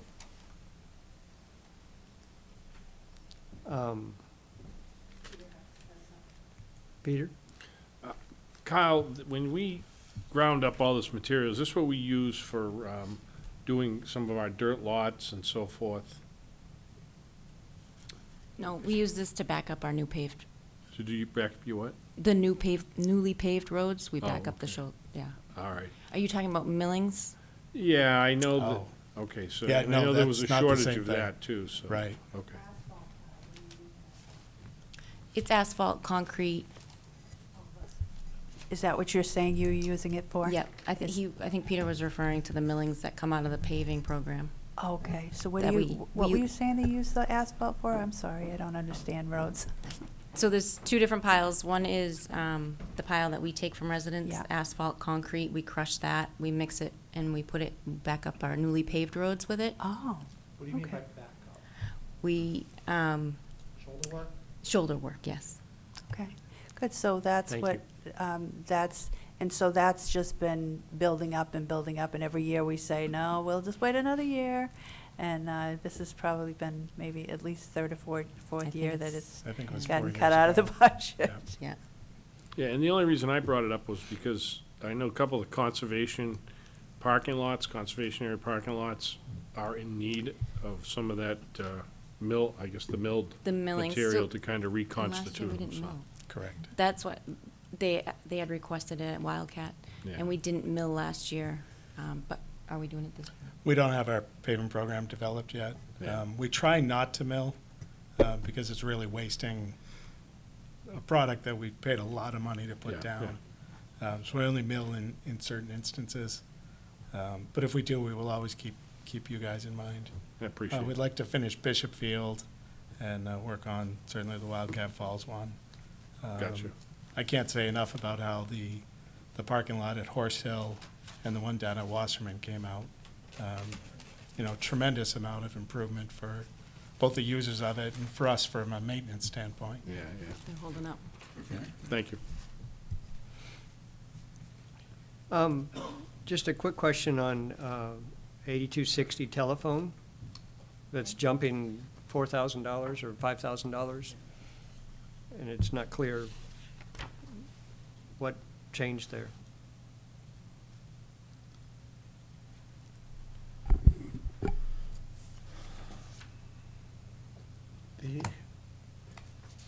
Give me a second, please.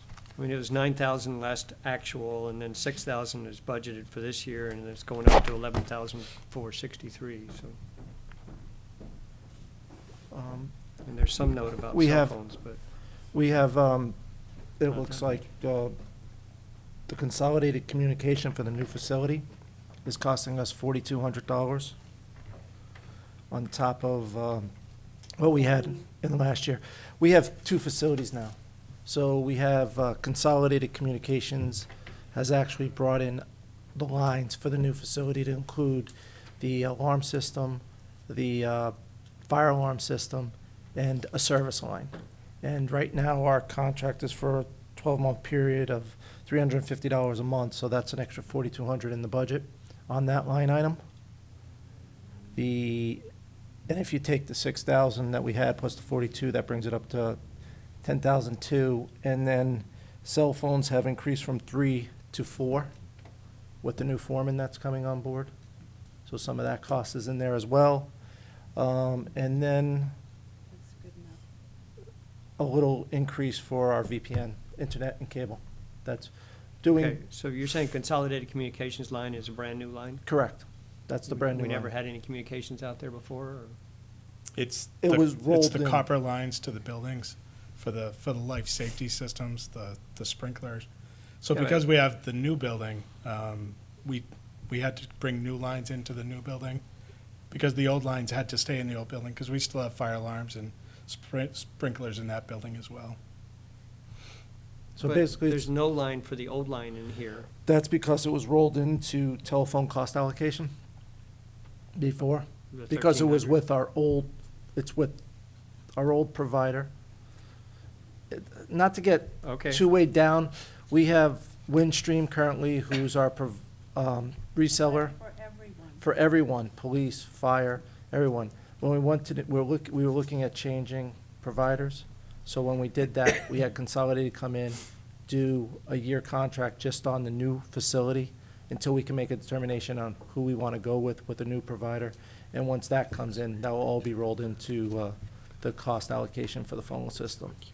But we wanted to break out the new service for the new building because we are running copper lines, additional copper lines there. It just sounds like a huge increase from 1,300 to 4,200 just for one more building, so I was curious. Well, yeah, but the lines getting to the building get out there pretty quick and easy. But anyway, that's neither here nor there. Does anybody else have anything? I'm gonna scan down real quick. I think you talked about everything else I have on here, so is there anything else for highway at this point?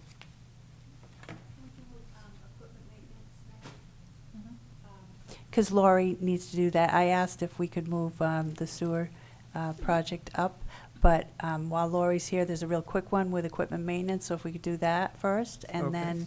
then go to the wastewater and then come back, if you don't mind. Right. Okay, so next up is, excuse me, our equipment maintenance division, which is also headed by Lori. So the equipment maintenance division maintains the town's fleet of vehicles and equipment, which is more than 240 units at this point. And that's for the police, fire, public works, community development, and general government. Our goals for the coming year are to continue to improve our knowledge of the new equipment that's getting purchased, and to work with departments to identify cost-saving approaches to maintenance. Specifically, when is it better for us to send the piece out to an expert in that particular thing, like a transmission or something, or the electronics, versus us doing it ourselves. Overall, the budget is up 2.1%, which is primarily the contractual raises and benefits. And we don't anticipate any capital expenditures in this budget this year. So with that, I'll entertain any questions. Any questions on the equipment and maintenance budget? So things are good there, you don't need a new lift or something like that, or? I'm just asking, might as well make Sure. the request, you're gonna get shot down, but He just wants to look good. No, they're very excited about their new facility. new facility, yeah, So, yeah. good. Okay. And the lifts we have were from the old building, and they're still working just fine. Okay, if there aren't any questions on it. Actually, Bentley? I'm sorry. yes, thank you. On the Trudowski Field, you show the rental of a man lift, which I didn't know you could still call it that, but. A what? A man lift. That was Lori's words. It was in her note, but, so I'm sure it's okay. But I didn't know, I don't know exactly how it works, but if we have a man lift already, could we use it over there, or is it just? We have a bucket truck, but it still doesn't reach, we don't have a man lift Okay. that reaches how high those nets are. All right, great. And I don't know, have never looked at how they're attached and so on, but if there might be another way to hoist it up, and maybe we can find something better, that'd be great, but otherwise, it's all good. Thanks. Just to touch on that, Finley said, because I was looking at the item and I'm saying, would any of the leagues or the tournaments, the softball tournaments or so on, any of the money go towards paying that as well as, I always wonder about the lights in the softball fields, the electricity. I mean, do the men's leagues, the women's leagues, any of them offset any of that? Matt does charge for tournaments in town, in a revenue account. Most of that revenue, though, is in Parks and Rec. What the library, with Highway is responsible for is making sure that's nets up. And the reason why we're putting that net up is so that we can get additional parking, because as well as the men's softball field there's a couple of soccer fields that get used, and trying to get as many cars in that parking lot and off of Amherst Road. And that's why we do that. And when we did the netting, DPW was there to see how to put it up and take it down. And it's pretty, for putting up, it sounds like, oh yeah, we can hoist it up like a flag. You can't, because you gotta tie it off, because if you don't tie it off properly, those things become a sail and they become a danger to everybody around you. So, but to answer your question, sorry to be long-winded, to answer your question, the revenue comes in through Matt's budget. And it isn't a lot. Parks and Recreation. It isn't a lot of money to offset it, but we do get some money when they use it for tournaments. Okay. Right, thank you, Lori. Thanks. Pardon? Yes? I'm curious, Lori, when you say continue to improve our knowledge of new vehicles, is that staff training we're talking about? In terms of, I know how complicated my car is or not, when somebody tells me, oh, it's the computer and it's this component of that and this and the other. Absolutely. We do send our mechanics to the emergency vehicle training programs when they're available. So every year we look for those, because that's one of our main problems that we have to send vehicles out for, is the emergency vehicles. The longer they're out, so any training that is available on that, we'll send them out for. Also on software, anything. Yeah. Thank you.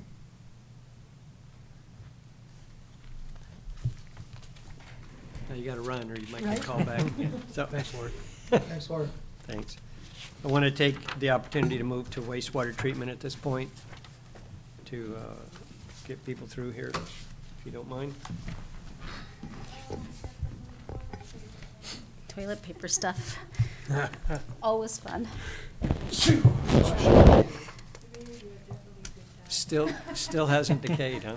It still hasn't. This is from March of last year. I was gonna say, it's Yeah. probably from that long ago. Yeah, it was from March of last From year. the deliberative session, yep. Yeah, I remember that. Did its job. So next up is our wastewater budget, and then we'll do a presentation for the second part of the bond, following up from last year's bond. So we have two little presentations for that. With me is Sarita Croce, our Assistant Director at Wastewater. So the Wastewater Division is responsible for processing more than 700 million gallons of wastewater from residents and businesses each year, and returning the water to the Merrimack River in a state that meets or exceeds all local, state, and federal regulations. We also maintain nine pump stations and almost 100 miles of sewer pipe throughout the town that collect the wastewater. The waste that is removed from the water is then turned into a Class A biosolid. Most people know it as a compost. And that product is available to residents and to businesses as a soil amendment. Our goals for the upcoming fiscal year are to finalize the design plans for the Phase 3 upgrade, which you'll recall is a $22.6 million project overall. Continue to look for ways to improve operations in a manner to lower our energy consumption. Sarita's got some nice graphs that really show over the last 10 years plus our energy consumption is steadily decreasing as we improve technologies. So we want to continue that trend. We want to work with various stakeholder groups to help establish appropriate limits for our wastewater discharges. Sarita's working with a number of groups in light of that now, and we want to continue that process. And we want to continue to develop our asset management program, which is something we've talked about for a number of years here. The first thing I want to mention is that the wastewater budget is funded from user fees, not from the general tax base. And overall, the budget is up 9.3% this year, which is about $420,000. The personal services and operating expenses, which are again in the 8100 through 8400 series, is up 3.3%, or $125,000. Of that, almost $39,000 is contractual raises and benefits for our existing employees, and we're proposing a new position in the form of an assistant chief operator. That's a position that we had a number of years ago, and we feel strongly that we really need to reinstate that position. Under our 8245 line item, which is our contractual cost to Nashua to send wastewater from our Pennachuck pump station to them, they increased their fees this year, so that's up over $10,000. But we did have a $10,000 savings this year through process optimization to decrease the cost of the chemicals that we've had to purchase. We're purchasing less chemicals. In the capital expenses area, that's an increase of $295,000 over last year.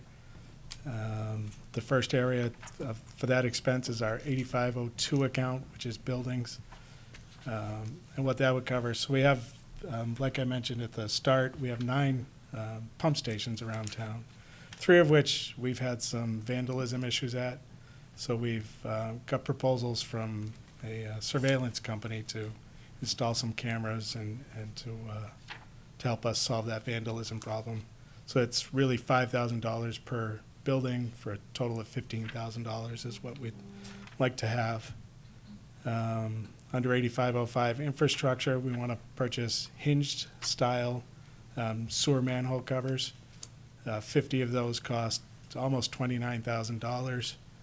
Seems like a lot of money, but when the manhole covers are really, really heavy, and as has been driven home to us quite often from our Primex folks, that one back injury more than covers that cost.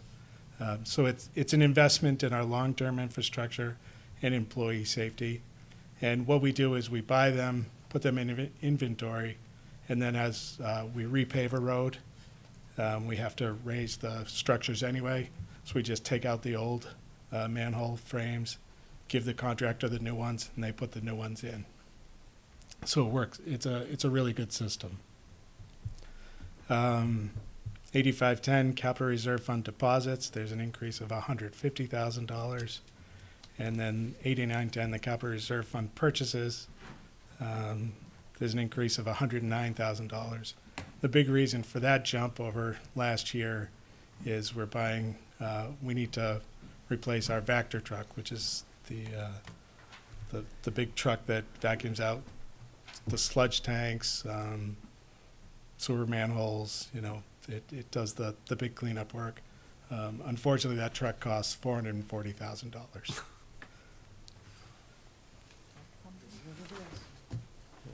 and that's replacing the one we bought in 2005.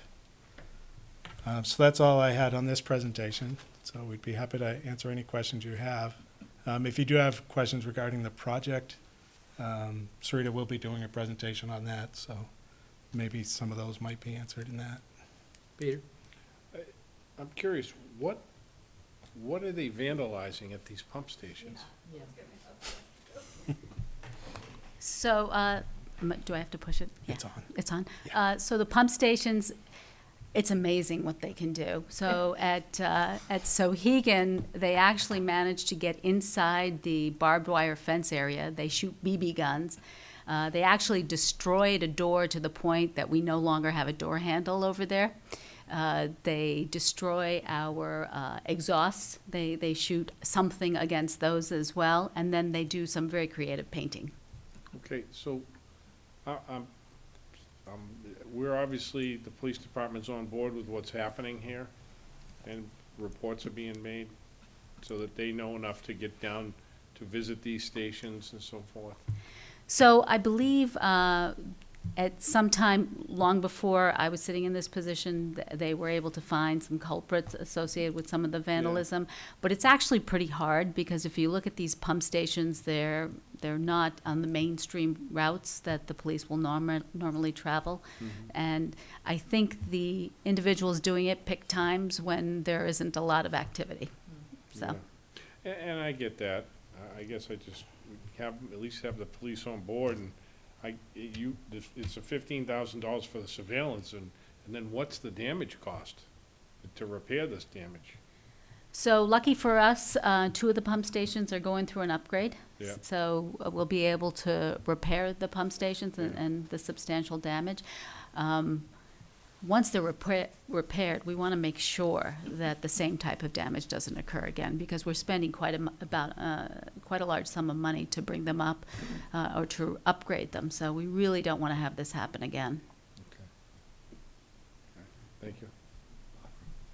Barbara? So Sarita, how will the surveillance cameras help you in that? Are they all going to be feeding tape to a central location? Is someone monitoring the cameras 24 hours a day? I mean, how's that going to work? So we haven't finalized the mode of us getting it. Just having cameras there is a deterrent. So it's interesting you bring that up. I did ask that question of our vendor. The vendor we got the quote from was the same one who did all our camera work up at the transfer station.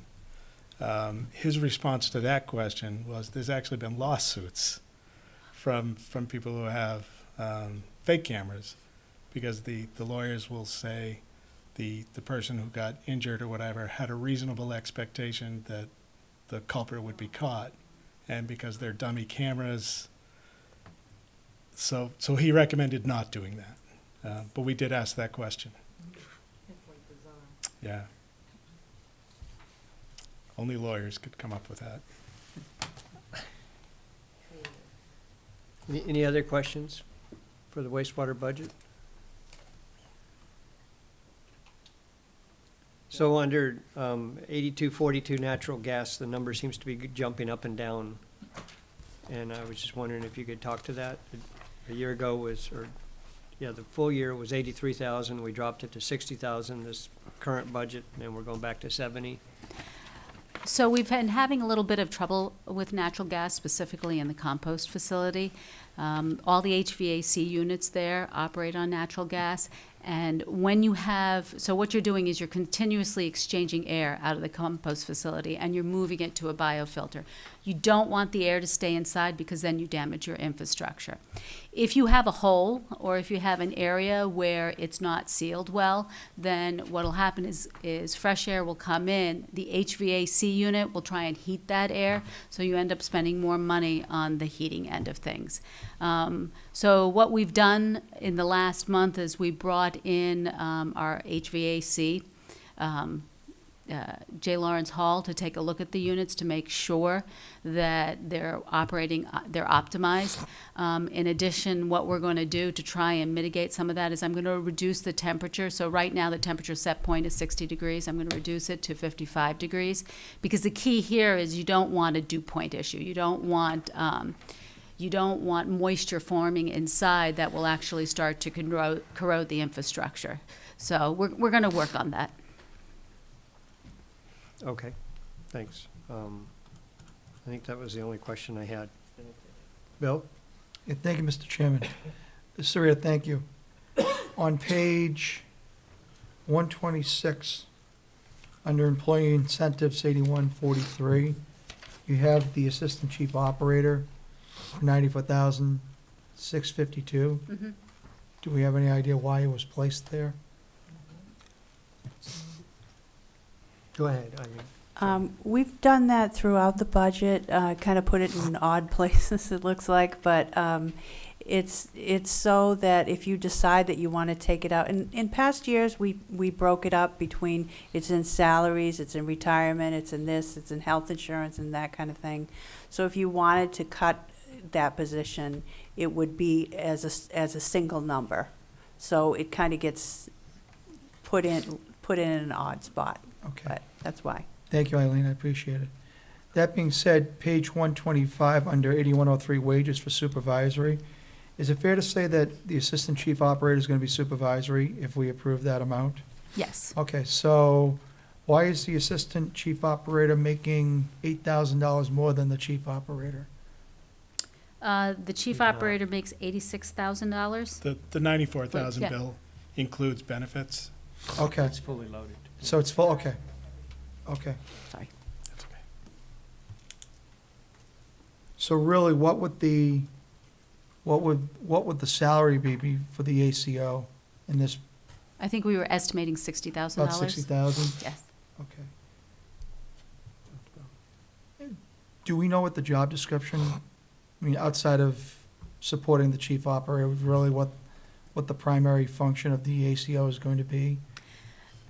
Yes, so we used to have a job description for it. What the ACO is going to do is take on a lot of the daily duties that the chief operator currently performs, and working with the staff there to maintain the plant. This will allow the chief operator then to focus on some of the bigger issues and also focus on some of the issues associated with addressing emergencies, addressing plant upsets.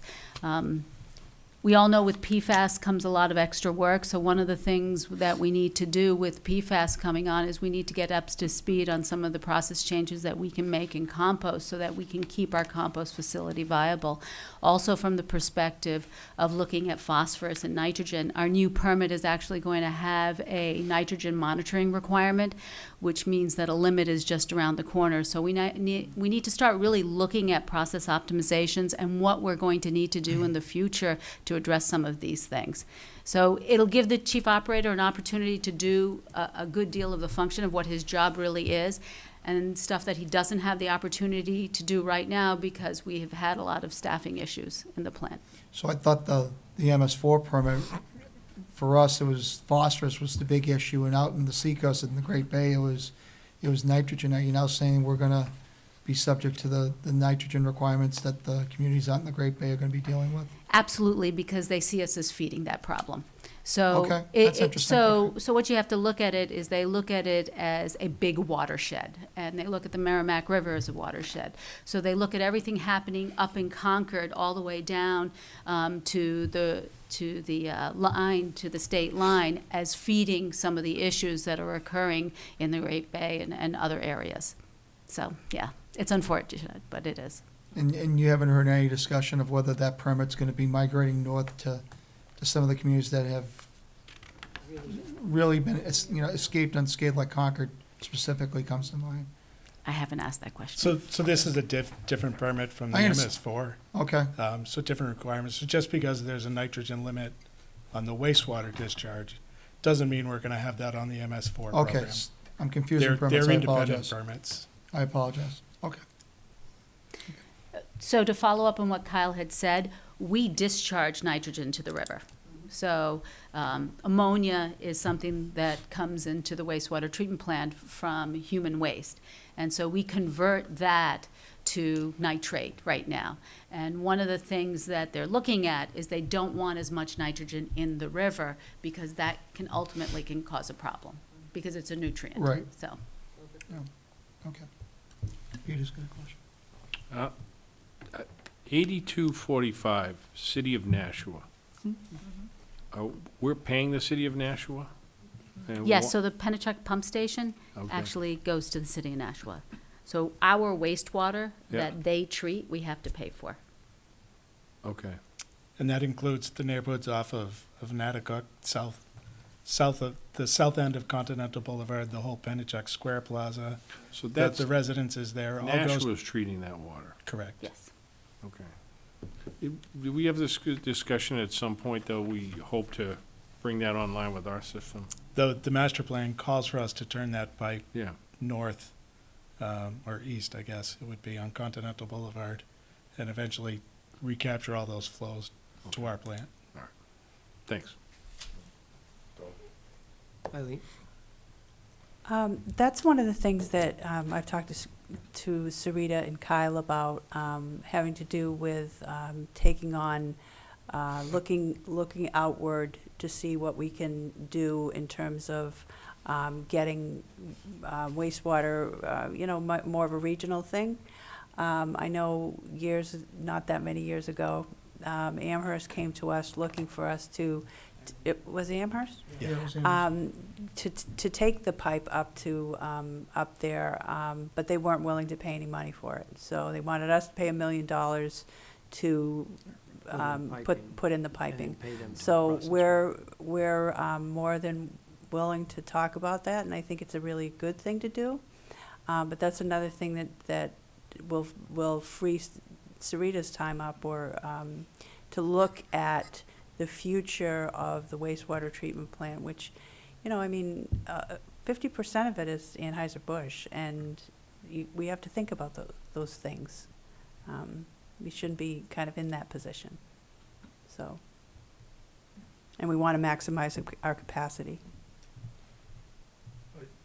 But we've done that in Bedford, and they did not take care of what they were supposed to in their pump station. We had a deterioration because they didn't do it properly. And so if we in fact are going to do that, we have boatloads of space, especially if Anheuser-Busch becomes a storage facility instead of a brewery. I know, I didn't think, just saying, it's 50%, so I understand why we would want to accommodate that, but we have to be much better than we were with the development in Bedford. No, I don't think they'll leave. Yeah. So that, the increase from Nashua is fairly steep, 10,000 out of 58. Is that a totally unexpected increase, or have they been warning us about that, or? I don't think they've been warning us about that, but they have a fairly regular schedule, like most communities, of increasing their sewer rates, so. 15% or better? I mean, that just seems like a large jump in 1 year. Not surprising. Not surprising. It's not surprising. They held their rates constant for a number of years. This is, I think, one of the first increases in the last 3 to 4 years that we've seen from them. So they've been pretty constant over a number of years. Okay.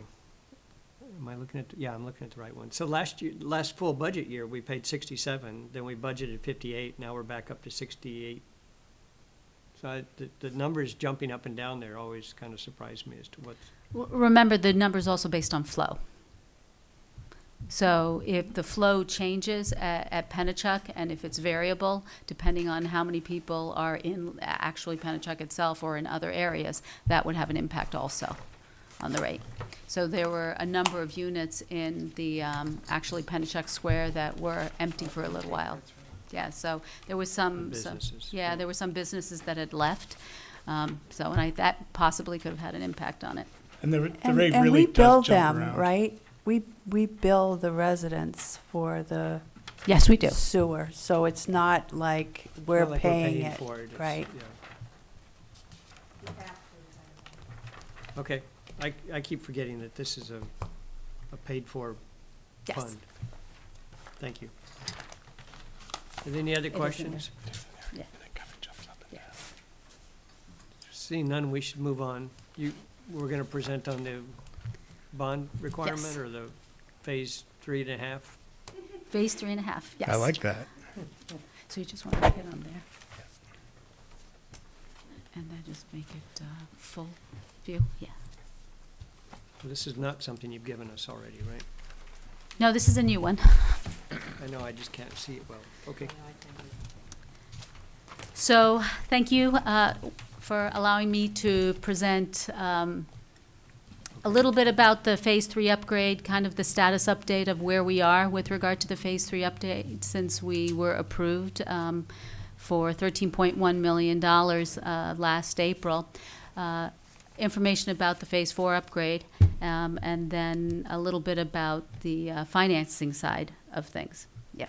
Okay. So what I'd like to do is I'd like to give, like I did last year, an overview of the wastewater treatment facility, talk a little bit about the goals as we presented them last year, the overall goals of this upgrade, review the current approval or the approval that the town was so graciously allowed us to continue or to move forward with this project, talk a little bit about the current activities that are occurring under the design, and then the remaining project scope.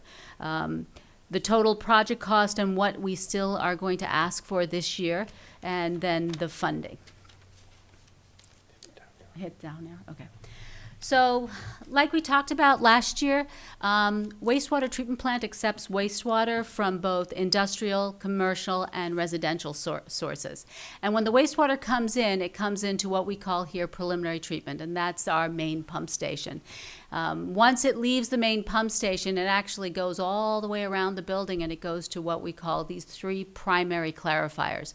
The purpose of the primary clarifiers is to remove about 50% of the particulate matter. Now, a lot of this particulate matter are the big stuff, the flushable wipes, sticks, stones, and any other big material that comes to the wastewater treatment plant. Following primary clarification, you go to what's called secondary treatment. Now, secondary treatment involves treating the organics with wastewater. So this is all the stuff that is in the wastewater that you need microorganisms to eat. And it's a very important component of it because this is what gets rid of majority of the strength of the wastewater. What we will also do during this period of time is we'll also remove some of the nutrients. And when I was talking before a little bit about Leo, with those nutrient limits coming up or going down, it makes it a little bit more difficult for us to potentially meet compliance. Now, one of the things that you should note that happens with primary solids removal, you've got 2 waste streams that are generated. One is the solids which go to our sludge holding tanks, and the second is the wastewater which goes now to the secondary treatment.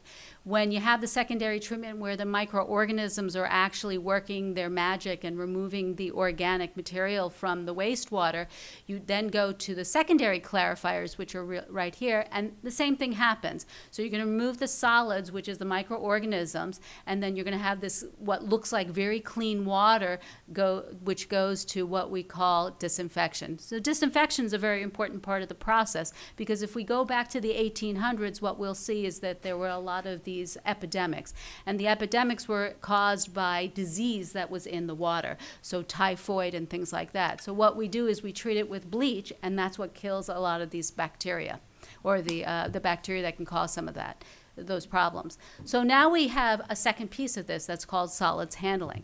So the primary clarifiers here and the secondary clarifiers here, they have solids that they generate that goes to these sludge holding tanks, which are right here, the 2 little white dots. And what we need to do with the solids is the solids has anywhere from 1 to about 3% solids, and the rest of it is water. We have to dewater it. So we dewater the solids, and then what we do is we take this dewatered sludge that we call, and we take it to our compost facility, and there we make what we call compost or Class A biosolid. The compost is actually mixed with sawdust, and then what we do is we treat it back here with temperature to kill the pathogens that are also in there, and when we come out on the flip side, we have this material that the residents in Merrimack can use, and also we sell through AgriSource. So when we talk about the goals of this project, last year, one of the major goals of the project was to actually replace the equipment that was original to the facility in 1970. So in 1970, we spent $5 million to build the wastewater treatment plant. That would be about $60 million today. And at that point, all the equipment that was there, brand spanking new, about 50% of it is still at the wastewater treatment plant. And that's one of the things that we really need to do because it's well beyond its useful life. When you look at useful life of equipment, you're looking at somewhere between 15, 20, and maybe 30 years. So at 50 years, a lot of this equipment has exceeded its useful life. We also wanted to address some safety issues. We've had some ergonomic safety issues at the plant associated with doing some of the preventive maintenance that we have or some of the treatment that we have. So we wanted to address those safety issues. And then, as one might would guess, code in 1970 is very different than code today. So we have a couple of code-related issues, of which one of them is ADA compliance. And then finally, we wanted to actually address issues with something called flushable wipes. So flushable wipes, I wanted to just review for everybody the problem that happens. Flushable wipes are indeed flushable. So if you flush the toilet, they will in fact go down the toilet.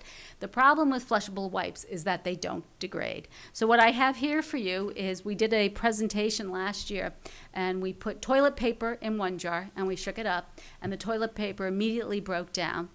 And in the second jar, we put a flushable wipe. So this is from the deliberative session, I think it was March of 2019. And it still hasn't dissolved. So here you go. That is bad design. Wait, start at that end. There you go.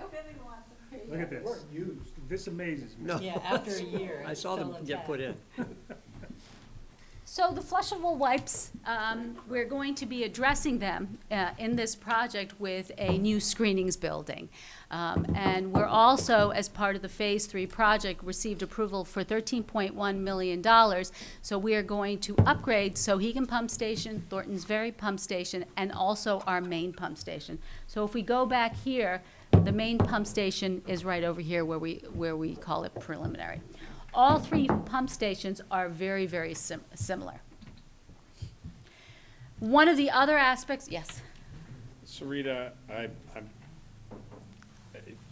this is always a problem, and I'm thinking about all the new residences, especially the apartments and townhouses being built. It seems to me we gotta reach out to these folks too, all these new residents, and really emphasize to them, We do. We have a number of outreach programs. We have pamphlets that we give to our septage haulers to reach out to, because it's actually a huge problem in septage also. So we have pamphlets that we give to them. We have some information that we have at the plant. I think one of the nice things last year when we did our presentations to the community groups as well as to, who did we do? Community development? Planning board. We were able to explain to people what were the issues with the flushable wipes. Also, one of the development groups, actually I gave them a one-page slide that talked about flushable wipes, and they apparently posted it on one of their television cameras. So yeah, we do. It's becoming something that even the media will start talking about because there are just so many issues surrounding these wipes. The other aspect of it also is that EPA is on board, and they've actually been working with the manufacturers to try and get the word flushable off, so that people understand that even though they can go down the toilet, they cause a lot of problems when they get into the piping system. So I'm not so sure I answered it perfectly, but. No, it's great, no, I get it.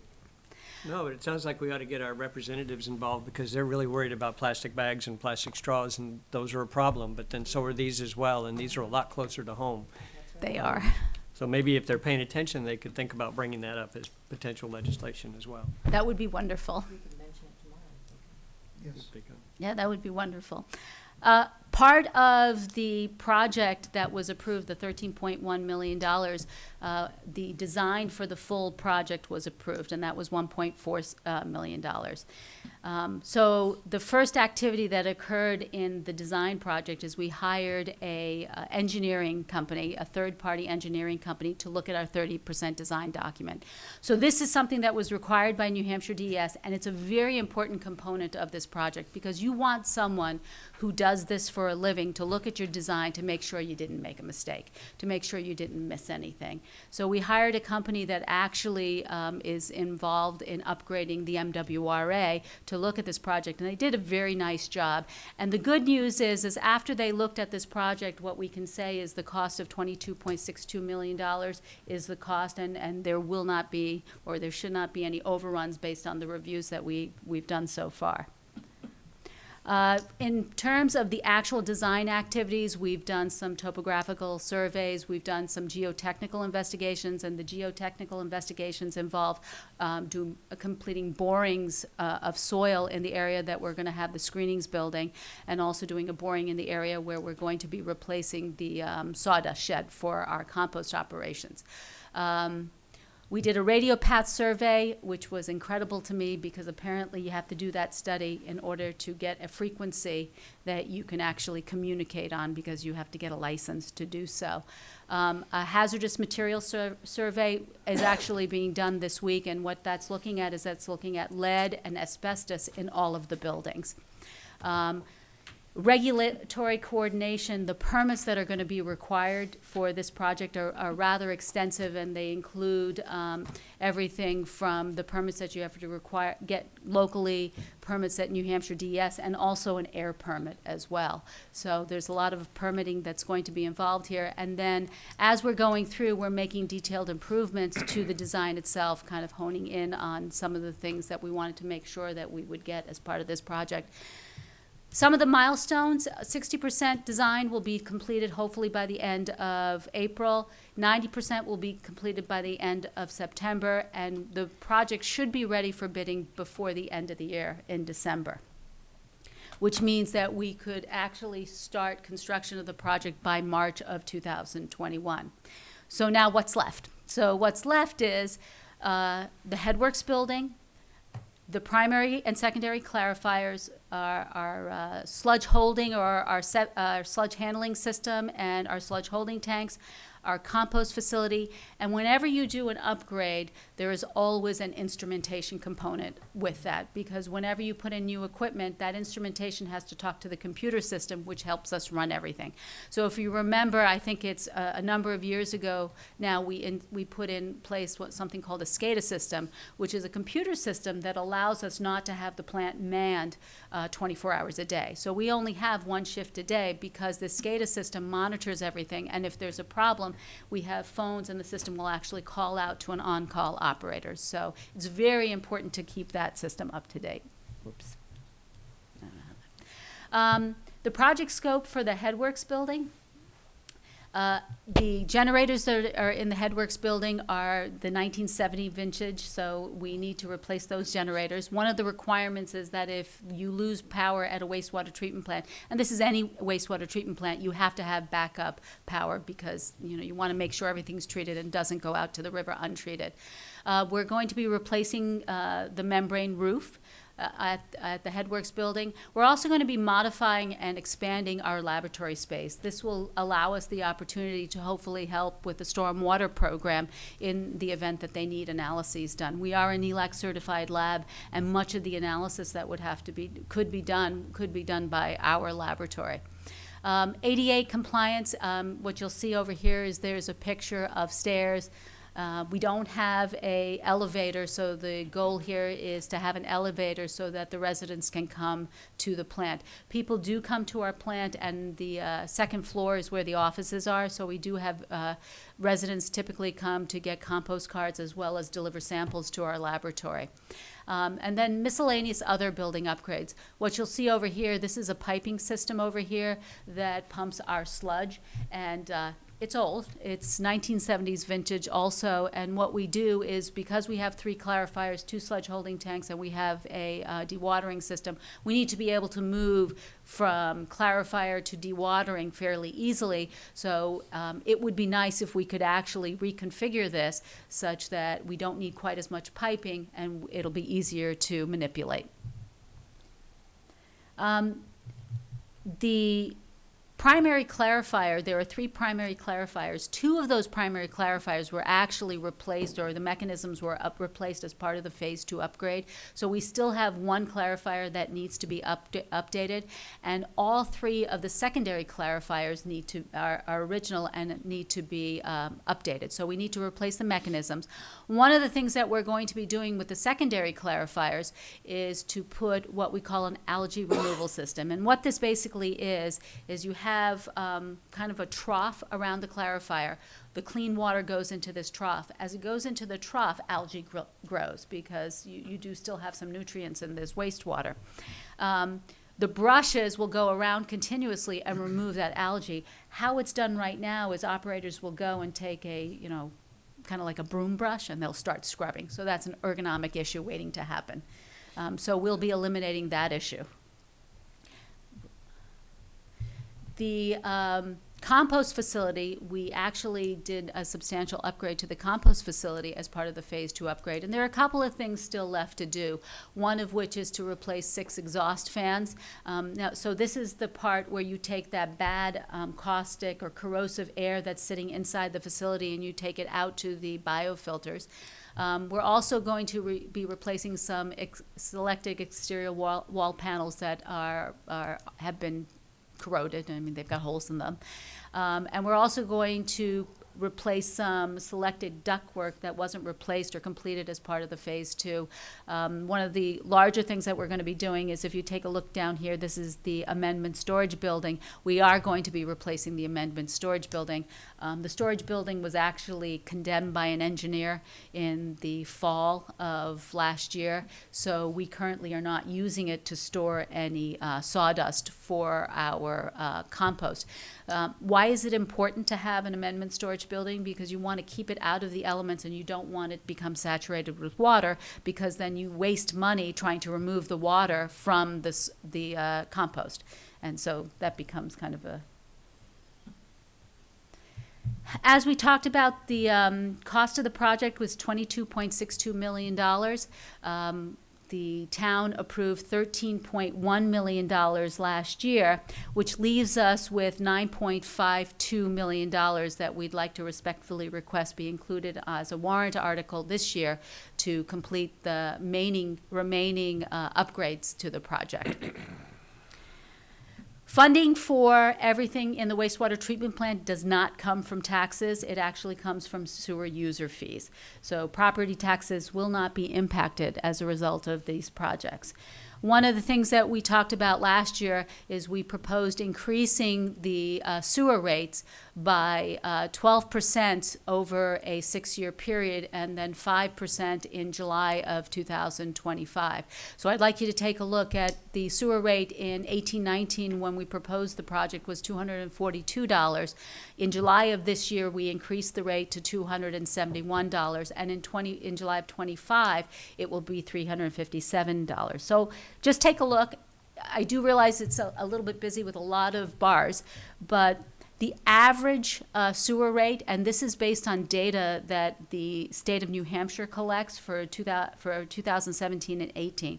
The average sewer rate in the state was $590. The $242 is sitting right over here, which is 5th lowest. With the current rate, we're right over here at 9th lowest. And with, at the end of 2000, or in fiscal year 2026, will be 13th lowest.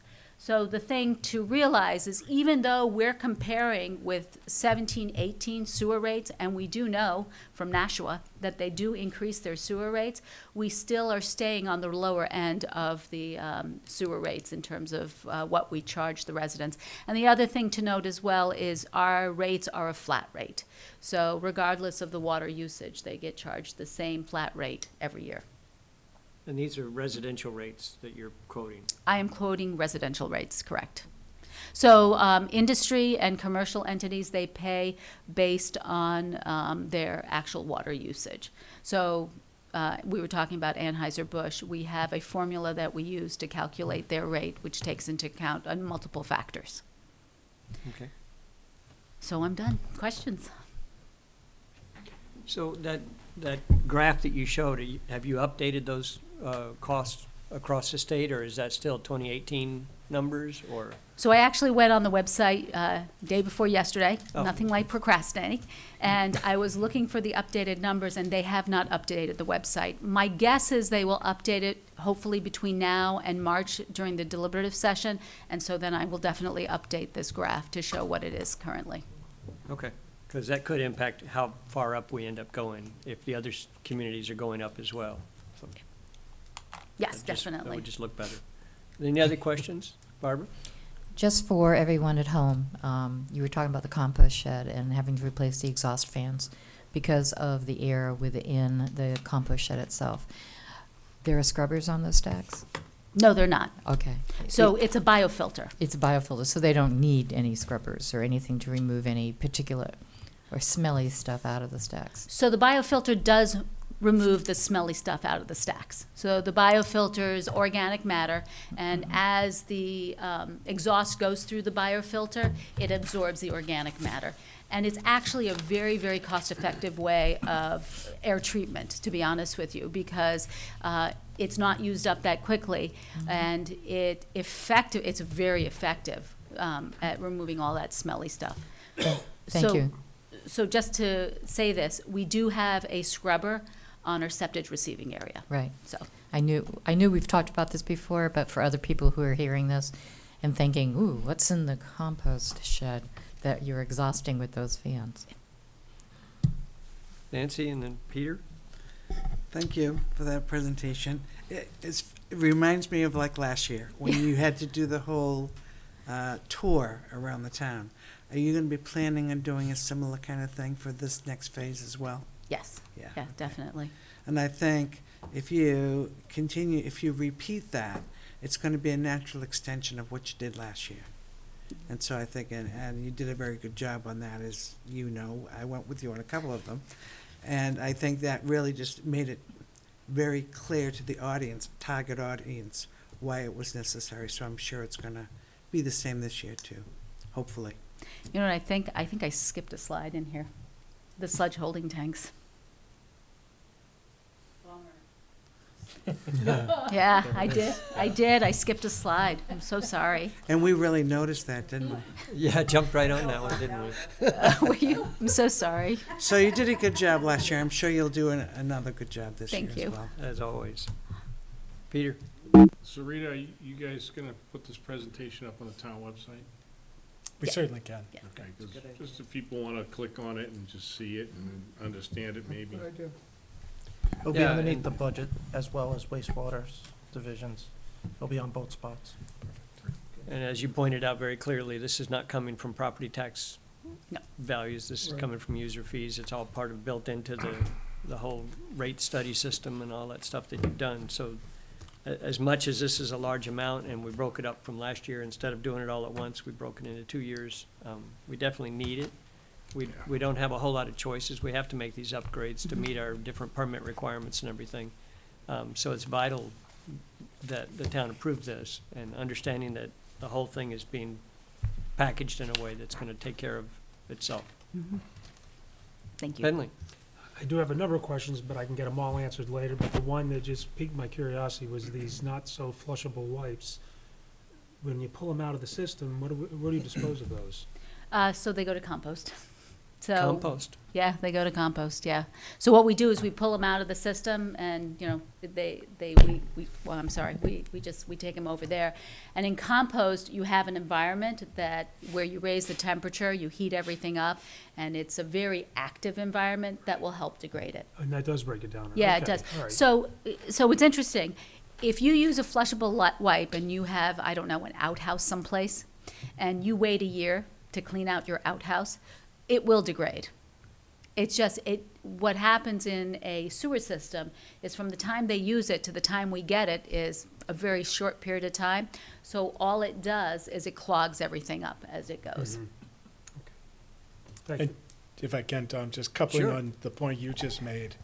I think we'll sell this as part of our roadshow as well, but it's really important for folks to know that doing the project, we did split up the bond into 2 years, but doing the project as one project is going to be cheaper than if we push off second if we do it half, as a yeah. true phase 3 project Yeah. versus a phase 3 and then a phase 4, however many years down the road. It will be more expensive if we push it off, both in current maintenance and in future replacement cost. Absolutely. And you presented that to us, I think, last time, or Paul We did, And yeah. just taking into account the idea that you have to remobilize an entire contractor crew, there's a Right. chunk of money right there that we just Absolutely. get totally lost. Finley? Just a comment on that, as I recall, the reason for breaking that up was so that we could maintain the fund balance that was required to safely and responsibly operate the facility. Otherwise, we would have done it both at one time. And it allowed us a sanity check to get further along in the design process, have the third-party review. We're now really, really confident that 22.62 is the correct number. Very good. You were saying you were at 30% design when you started going to the contractors for additional information, and you're at 60% now, or? No, we'll be at 60% in April, end of In April. April. So value engineering, it's actually an excellent question. So value engineering is a really interesting process. If you do it when you're at 60% design, sometimes you may get a little bit more information out of it, but then what you have to do is you have to go back and redo design, so it ends up costing more money. So what they've found is if you do it at 30% design, you have enough of the information available that you can actually do a technical assessment on what's being proposed. And that allows you to reach a comfort level that you're presenting here, that Exactly. these numbers are good. Yes. Even though you're not fully designed yet. Right, because the other engineer who has been doing engineering design projects for decades will look at the numbers and say, okay, this is, and they do it based on their own experience. So what they did is they brought out projects that they had done in the last couple of years, and they said, okay, this is what we spent on this is what we spent on this. And so they were able to compare those values and those numbers with what Wright Pierce had proposed. Awesome. And Thank the you. process was terribly fascinating. They brought this team in from New York and other parts of the country. Just all of their guys came together. They worked almost around the clock for a week. And just, it's quite remarkable the amount of insight and depth that they put into their analysis in that short period of time. And the product we got out of it was Impressive. I was Very totally impressive. impressed. I was incredibly I'm impressed with them. impressed then. Yeah. They were No, I was, impressive, so they it was were great. just an impressive group. There were 8 or 10 of them, and they absolutely did work around the clock. I mean, because we would stay in town hall till like 7 or 8, and then they would go back to the hotel, and they'd be working till midnight. And the only reason I knew that was because I was getting the emails. Very good. Any other questions? On wastewater upgrades? Thank you. Seeing none. Thank you Thank you very so much much. for the presentation. As always, did an excellent job. Made an interesting subject even sound more interesting. Yes. Good night. Thanks, Bill. Bill has to leave at this point, so he's excused. But just let it be noted that Bill had to leave at 9 o'clock, or 9:06. Okay, so you're still Okay. up. moving on. Moving backwards. So now we'll talk about Buildings and Grounds Division of Public Works, which is budget number 17. So the Buildings and Grounds Division maintains, as expected, the buildings and grounds. Oh, really? The Town Hall campus, including Abbey Griffin Park, the Police Station campus, and the John O'Leary Adult Community Center. We're responsible for maintaining the mechanical, electrical, and operational systems of the buildings, the janitorial work in the facilities, and keeping the outside areas safe and attractive throughout the year. Our goals this year are kind of project-based. We're going to work with contractors to facilitate the replacement of one of the 6 HVAC units on top of the PD roof. You'll recall that this was a project we had in a previous budget. We were going to replace one a year for 5 years. With the talk of a new facility, we kind of backed off, and we've been able to maintain them reasonably. But the one servicing the dispatch area, we've had quite a number of issues with, so we don't think it's going to make the next year and a half through this budget that we're proposing. We're also going to work on the LED upgrade, lighting upgrade in the town hall buildings. That'll include the ambulance garage and Abbey Griffin Park, and the window upgrade project in this building, the west wing of town hall. And we want to continue to provide timely service to all the users of our facilities while performing preventative maintenance on all the systems to maximize their useful life. Overall, the budget is up 22.2%, which is almost $73,000. The operating and personnel expenses are up less than 1%, and the rest of it is all in the capital projects that were kind of mentioned in passing before, but I'll mention them again. The HVAC unit at PD for $5,500. We want to replace the main valves for the fire sprinkler system in the town hall building.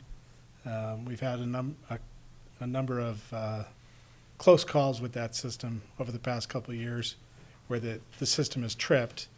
Luckily, the fail-safes kept sprinklers from activating. But we want to replace that before we have a disaster. We want to do the upgrade to the town hall LED lighting, like I mentioned. That's $52,000. And we want to do another $10,000 in windows in this building. And that would couple. Sure. What I wanted to say is that upgrade of town hall office lighting LED is actually, we didn't change it from when Paul and I changed it to $50,000, and it's on your list of things that are coming from capital reserve. So upgrade town hall office lighting is in building and grounds. That's right there. And with that, I guess I'll entertain any questions. So the sprinkler system, I didn't quite understand how the main valves were the Yeah. cause of your trips or your whatevers that happened. Yeah, I can speak to that. So the sprinkler systems we have in both buildings, the origin of the system is actually in the other building. So it's in the basement of that building. And it comes in and then it splits off to the two systems. In both buildings, we have a dry system, meaning there's actually not water in the pipes. The way the water stays out of the pipes, though, is with compressed air. So we have compressors that, as air leaks, turn on, fill it back up, pressurize the pipes to keep the system dry. The main valves, which is where the 3-inch main that comes into the building in the basement, has 2 big valves. And when the system trips, if there were a fire, those valves open up, and that's what allows the water to flow. And it's the compressed air that keep those valves closed. The 2 most recent trips, they never found the cause of the trip. We inspected the buildings, looked for leaks in pipes. What their strong assumption is that it's wearing of those valves. So as we're pumping the compressed air into the system, the valve isn't fully closing anymore just because of age. It's original to that building. And by replacing that valve, it allows the compressors to run less. It makes a better seal to protect the system. I hope I explained it well. No, well, at least it gives me a better idea why a main valve would have an impact on the system tripping. Yeah, yeah. And there's actually 2 valves, one for each building. Right. Yes. Any other questions that people have for building and grounds? So you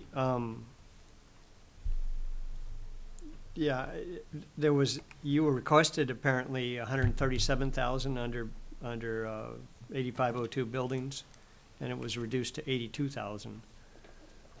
Do you want to talk about that 50,000 or 55,000?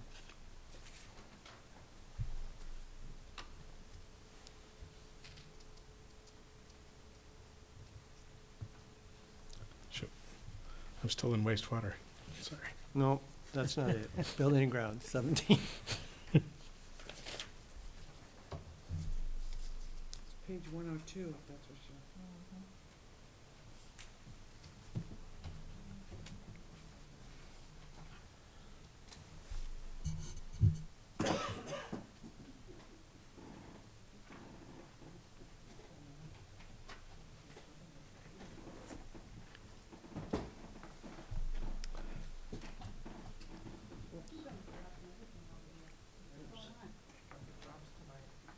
So Paul can correct me if I'm wrong, but I think that was the space needs study for the town hall and the repaving of the lower PD and John O'Leary parking lots. The parking lots were pulled. Given the uncertain future of the PD, we decided the parking lots could probably wait to see what happens with that facility. For another year or two or three. Yeah, exactly. However, the John O'Leary parking lot was gonna be looked at when we do the MYA parking lot and trying to get that in the paving Right, budget this for coming this year. year. PD's gonna wait. PD's gonna wait, the other one's gonna go through, and then we moved the space needs study to potentially this year in case of extra money. And so that adds up to 55,000 plus or minus, you think? Okay. I mean, I'm ready to throw this out the window. I'm hoping that it comes up in about, oh, there we go. See? I threatened it, it works. it seems like we used to get more background detail, either other years or stuff left in that showed what was pulled out, but there's nothing here this year, so. Okay, that didn't work. Which one's that? That's not the right one. Oh, you know what? I know what to do with that budget. I did this.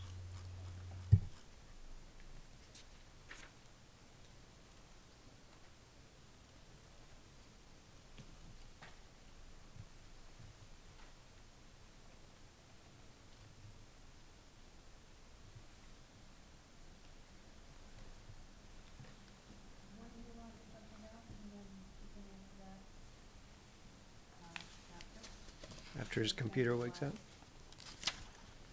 The next up, are there any other questions on building and grounds? Oh, okay. So if you want to start on your administration engineering? Sure. Dawn gets to come up.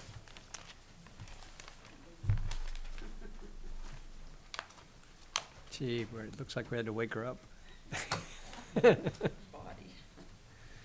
I understand. We have a winner over here. Winner, chicken You dinner. got something? Yes, I Okay. finally got it. Yeah, repaving the parking lots was $45,000 for John O'Leary and PD. And as Kyle said, space needs study was $10,000. Okay. Those two items were removed from the budget. As we said, we're gonna do the paving at John O'Leary this year, and we're gonna try to do the space needs internal through this budget. And the town hall HVAC upgrade up there in line 136, the second one in there that's blank, is that from the previous year? That's from the Correct. previous year that Okay. we did. Yeah, which is why that year was 199.9. That's correct. Yeah. Well, with that nice fencing too. Okay. So thank you. Next up is the Administration and Engineering Division. Don Tuamala, Deputy Director of Public Works and Town Engineer, is here to present that budget. Hi. Hi. So the Administration Division is responsible for the upper level management of all 6 divisions of Public Works, which you saw, everybody, tonight. The last is here. The engineering and the capital improvement projects. We do the developing of the yearly paving program And of course, our favorite, compliance with the environmental regulations. That's our favorite, That's our favorite. besides wastewater. I mean, we really like wastewater. So the goals of the division for this next year are to continue our department-wide initiative to foster the big three: professionalism, ethics, and teamwork.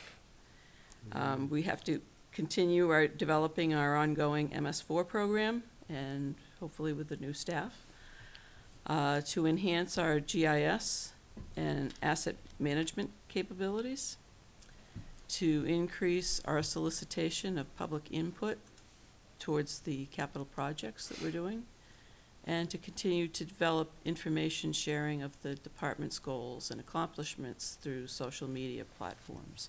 And last year, if you remember, I had set up on the website a special little button to hit for the roads, which hopefully people are using.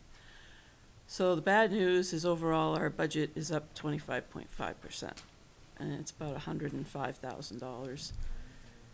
It's due mostly in part to the environmental coordinator that would be working under myself, that I desperately need. And with all of the salary and pay and benefits, it's about $100,000 of that 104. So the rest of it's throughout the budget, insurances and whatnot. Their main focus is going to be on the MS4 stormwater. And they will also assist me with setting up the asset management and GIS. When Tim gets all the rest of the information in, I'm going to take advantage of that system to use it to our benefit, because I have a number of construction projects I have in mind that we need to do on some of our roads. And since it's going to have really good photography and topography along with it, I'm going to use that as opposed to going out and doing precise surveys. For long stretches, it'll be perfect for what I need to be able to design some of these without expending time and effort outside. Serious time and effort, yeah. Yes. Especially when you're dealing with 2 or 3 miles of road. Yeah. That's awesome. It's awesome that you're going to be able to use that. I mean, I know we're I'm putting a fair waiting. amount of money into it. I've got my projects, and it's like I'm waiting Just for it, stacking them up, please. huh? Okay, good. Was there anything else to highlight about the budget, or does anybody have questions on the administration? I got a question. Okay, Oh, I'm sorry. No, you say go ahead. Oh, okay. no, we were saying Pete, go ahead. Okay, thanks. Dawn, basically for everybody at home, I mean, they're looking and they're seeing, an environmental coordinator, $100,000. And it says focus on the MS4 stormwater requirements. Maybe you can just briefly, I know it's a big topic, but can you express the importance of the MS4 stormwater project to the community? It's Required by who? I think people need to know that. Without going into a major, it's the foreman, sorry, environmental. A couple of months ago, I was before you, I think it was back September maybe, and I had presented 2 different positions, one for the environmental coordinator and one for highway that was half to 3/4 time. Well, I was asked to update that to be able to put together, a job description for both of them. And when I was asked yesterday, of course, increased what I had shown you from before. So for this environmental coordinator, they will be doing dry weather sampling and screening, wet weather sampling and screening when we get to that point. System mapping, updating our system, and it's in a couple of different phases, and as you go up in the phases, you have to have more information, inverts and sumps and all kinds of information on it. They will be updating. So sorry. Could you just explain, just for the public, what the MS4 is, just like very briefly? And you're explaining, what you're saying is important as well, but just pretend that people don't know what an MS4 is. Okay. Like really overview. It's I know, but do the best. municipal separate storm sewer system. So it's everything, all the drainage, when the rain comes down, falls on the roads, buildings, and it runs into our catch basins. And what it does is it takes all the contaminants from the road, you know, salts and whatever else. Our dog poop is another one that we'll be really highlighting this spring. When you go to register your dog, you'll also get a pamphlet when you do that. So all of this contaminants goes into the system, and then what it does is it goes right out into the rivers or the brooks or the streams. And we need to be able to address that. And so what we're doing at this beginning phase is we're monitoring.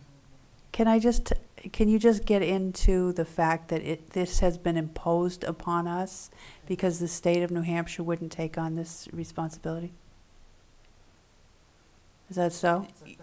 It's a federal, yes. It's a federal. It's through the EPA. Right. And we are one of 2 to 4. There were 4 states that are under the EPA's guidance. All the other states have opted to take out and become regulated under themselves. New Hampshire has not opted to do that. And do you mind if I just give you so this is kind of my understanding, from a layman's point of view. So we have this stormwater requirements. Every state does. And most states take them on themselves. So their State Department of Environmental Services, for instance, would take that on. Because our state does not do that, and we're one of, as Don said, maybe 2 or 4 states in the whole country that don't do it, EPA decided to have a field day here and give us the cleanest water, the cleanest storm water that you could possibly ever get. We'll have clean spring water coming out of our storm drains. So it's overkill. It's extraordinarily expensive, millions of dollars.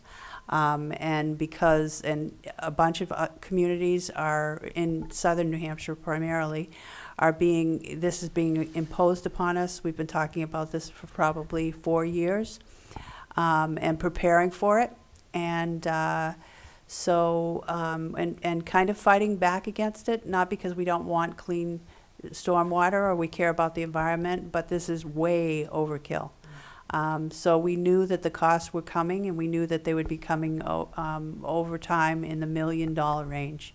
And here they start to come. So does that kind of explain what we're talking about? If you'll indulge me 2 minutes.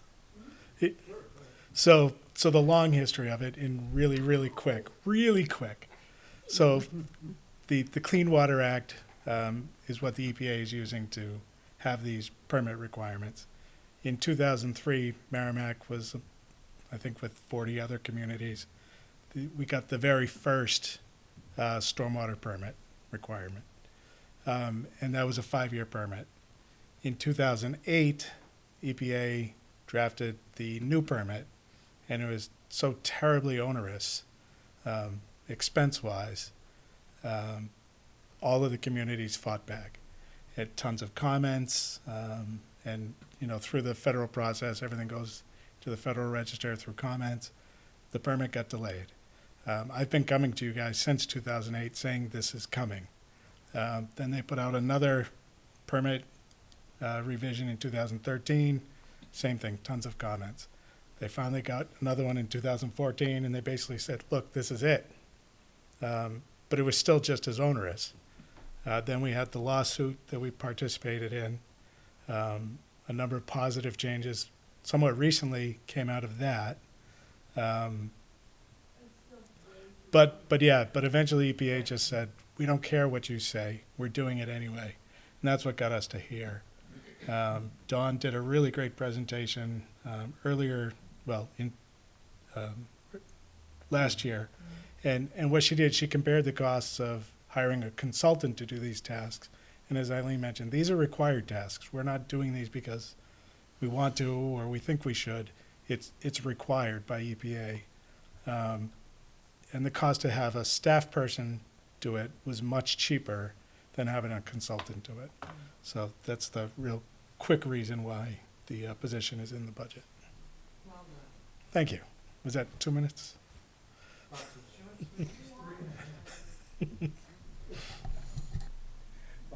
And if we don't do this? We risk More being out money. of compliance, and we could get fined by the EPA. Yep. Same thing that would happen with wastewater. Need Dwyer to be here to say, I want them to come and force me to write the check to pay the penalty, or? Right.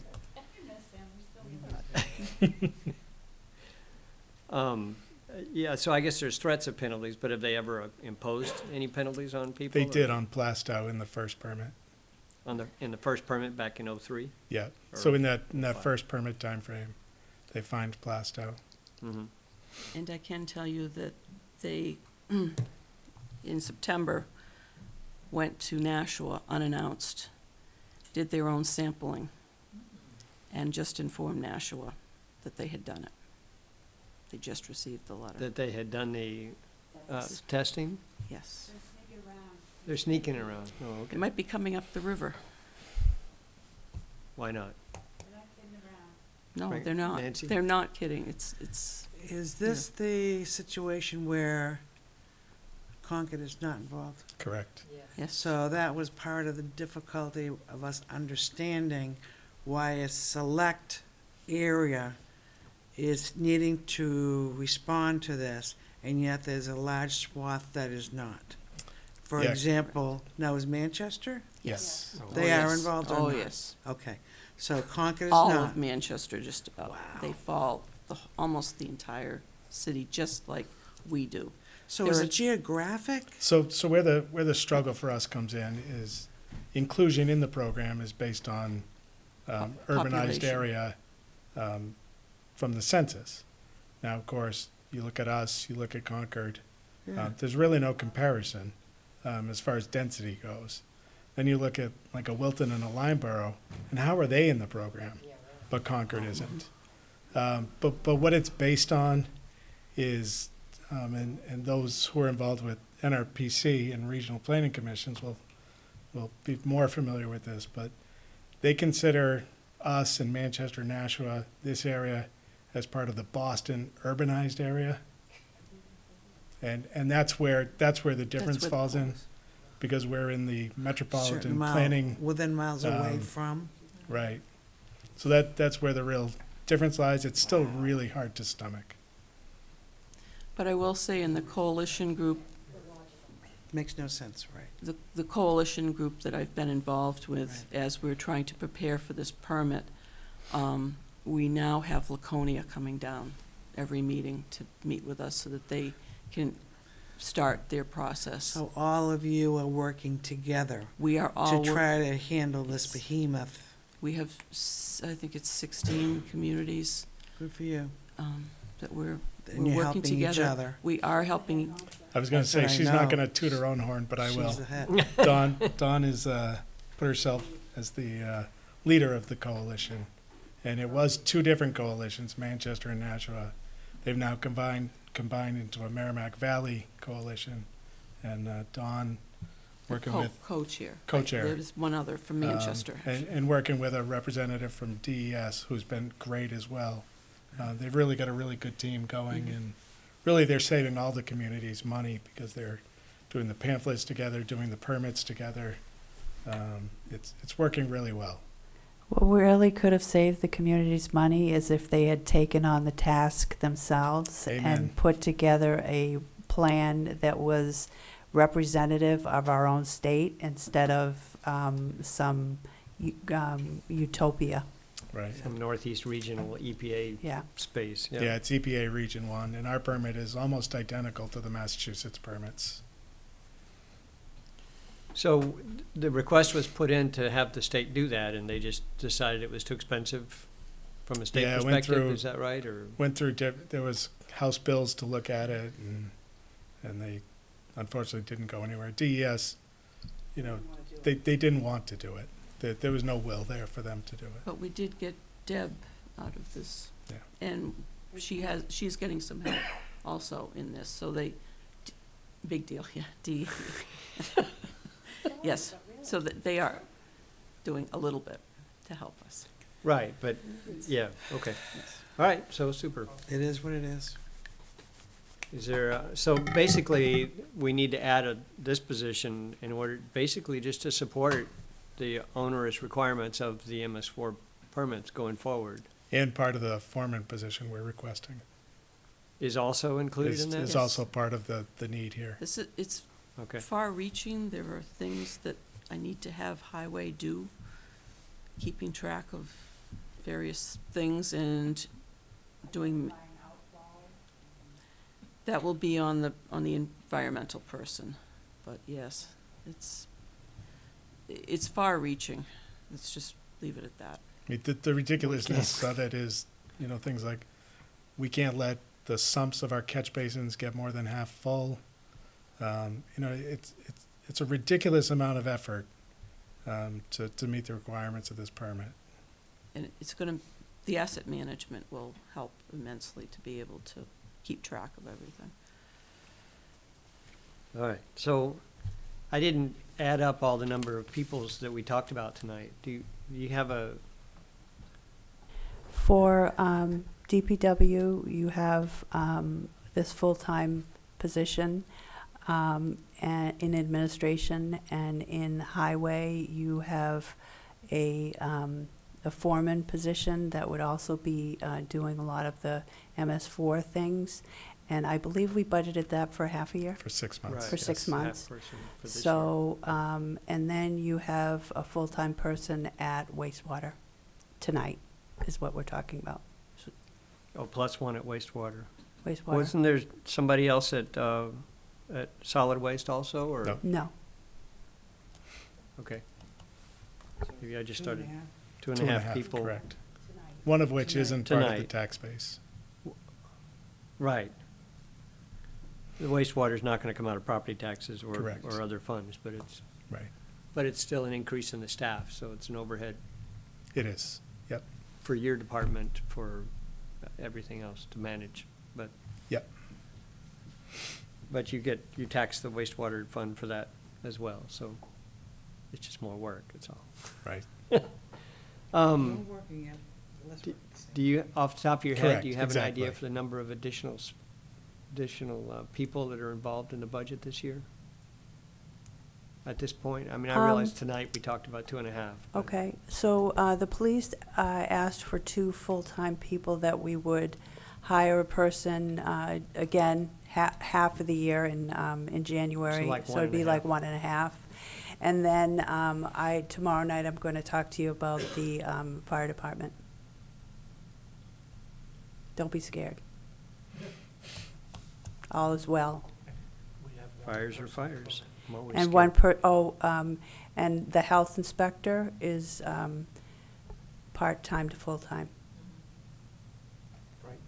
And library was changing some things or not? Yeah, they actually had a decrease in their wages by changing things around. So they basically moving around. Worked it out, yeah.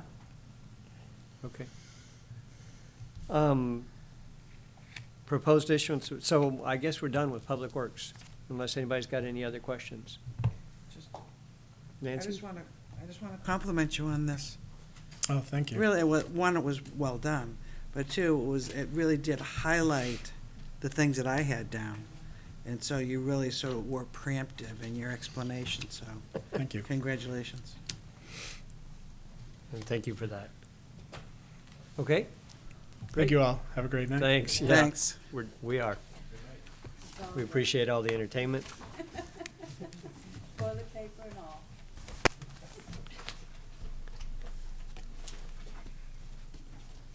And that brings us to proposed issuance of debt.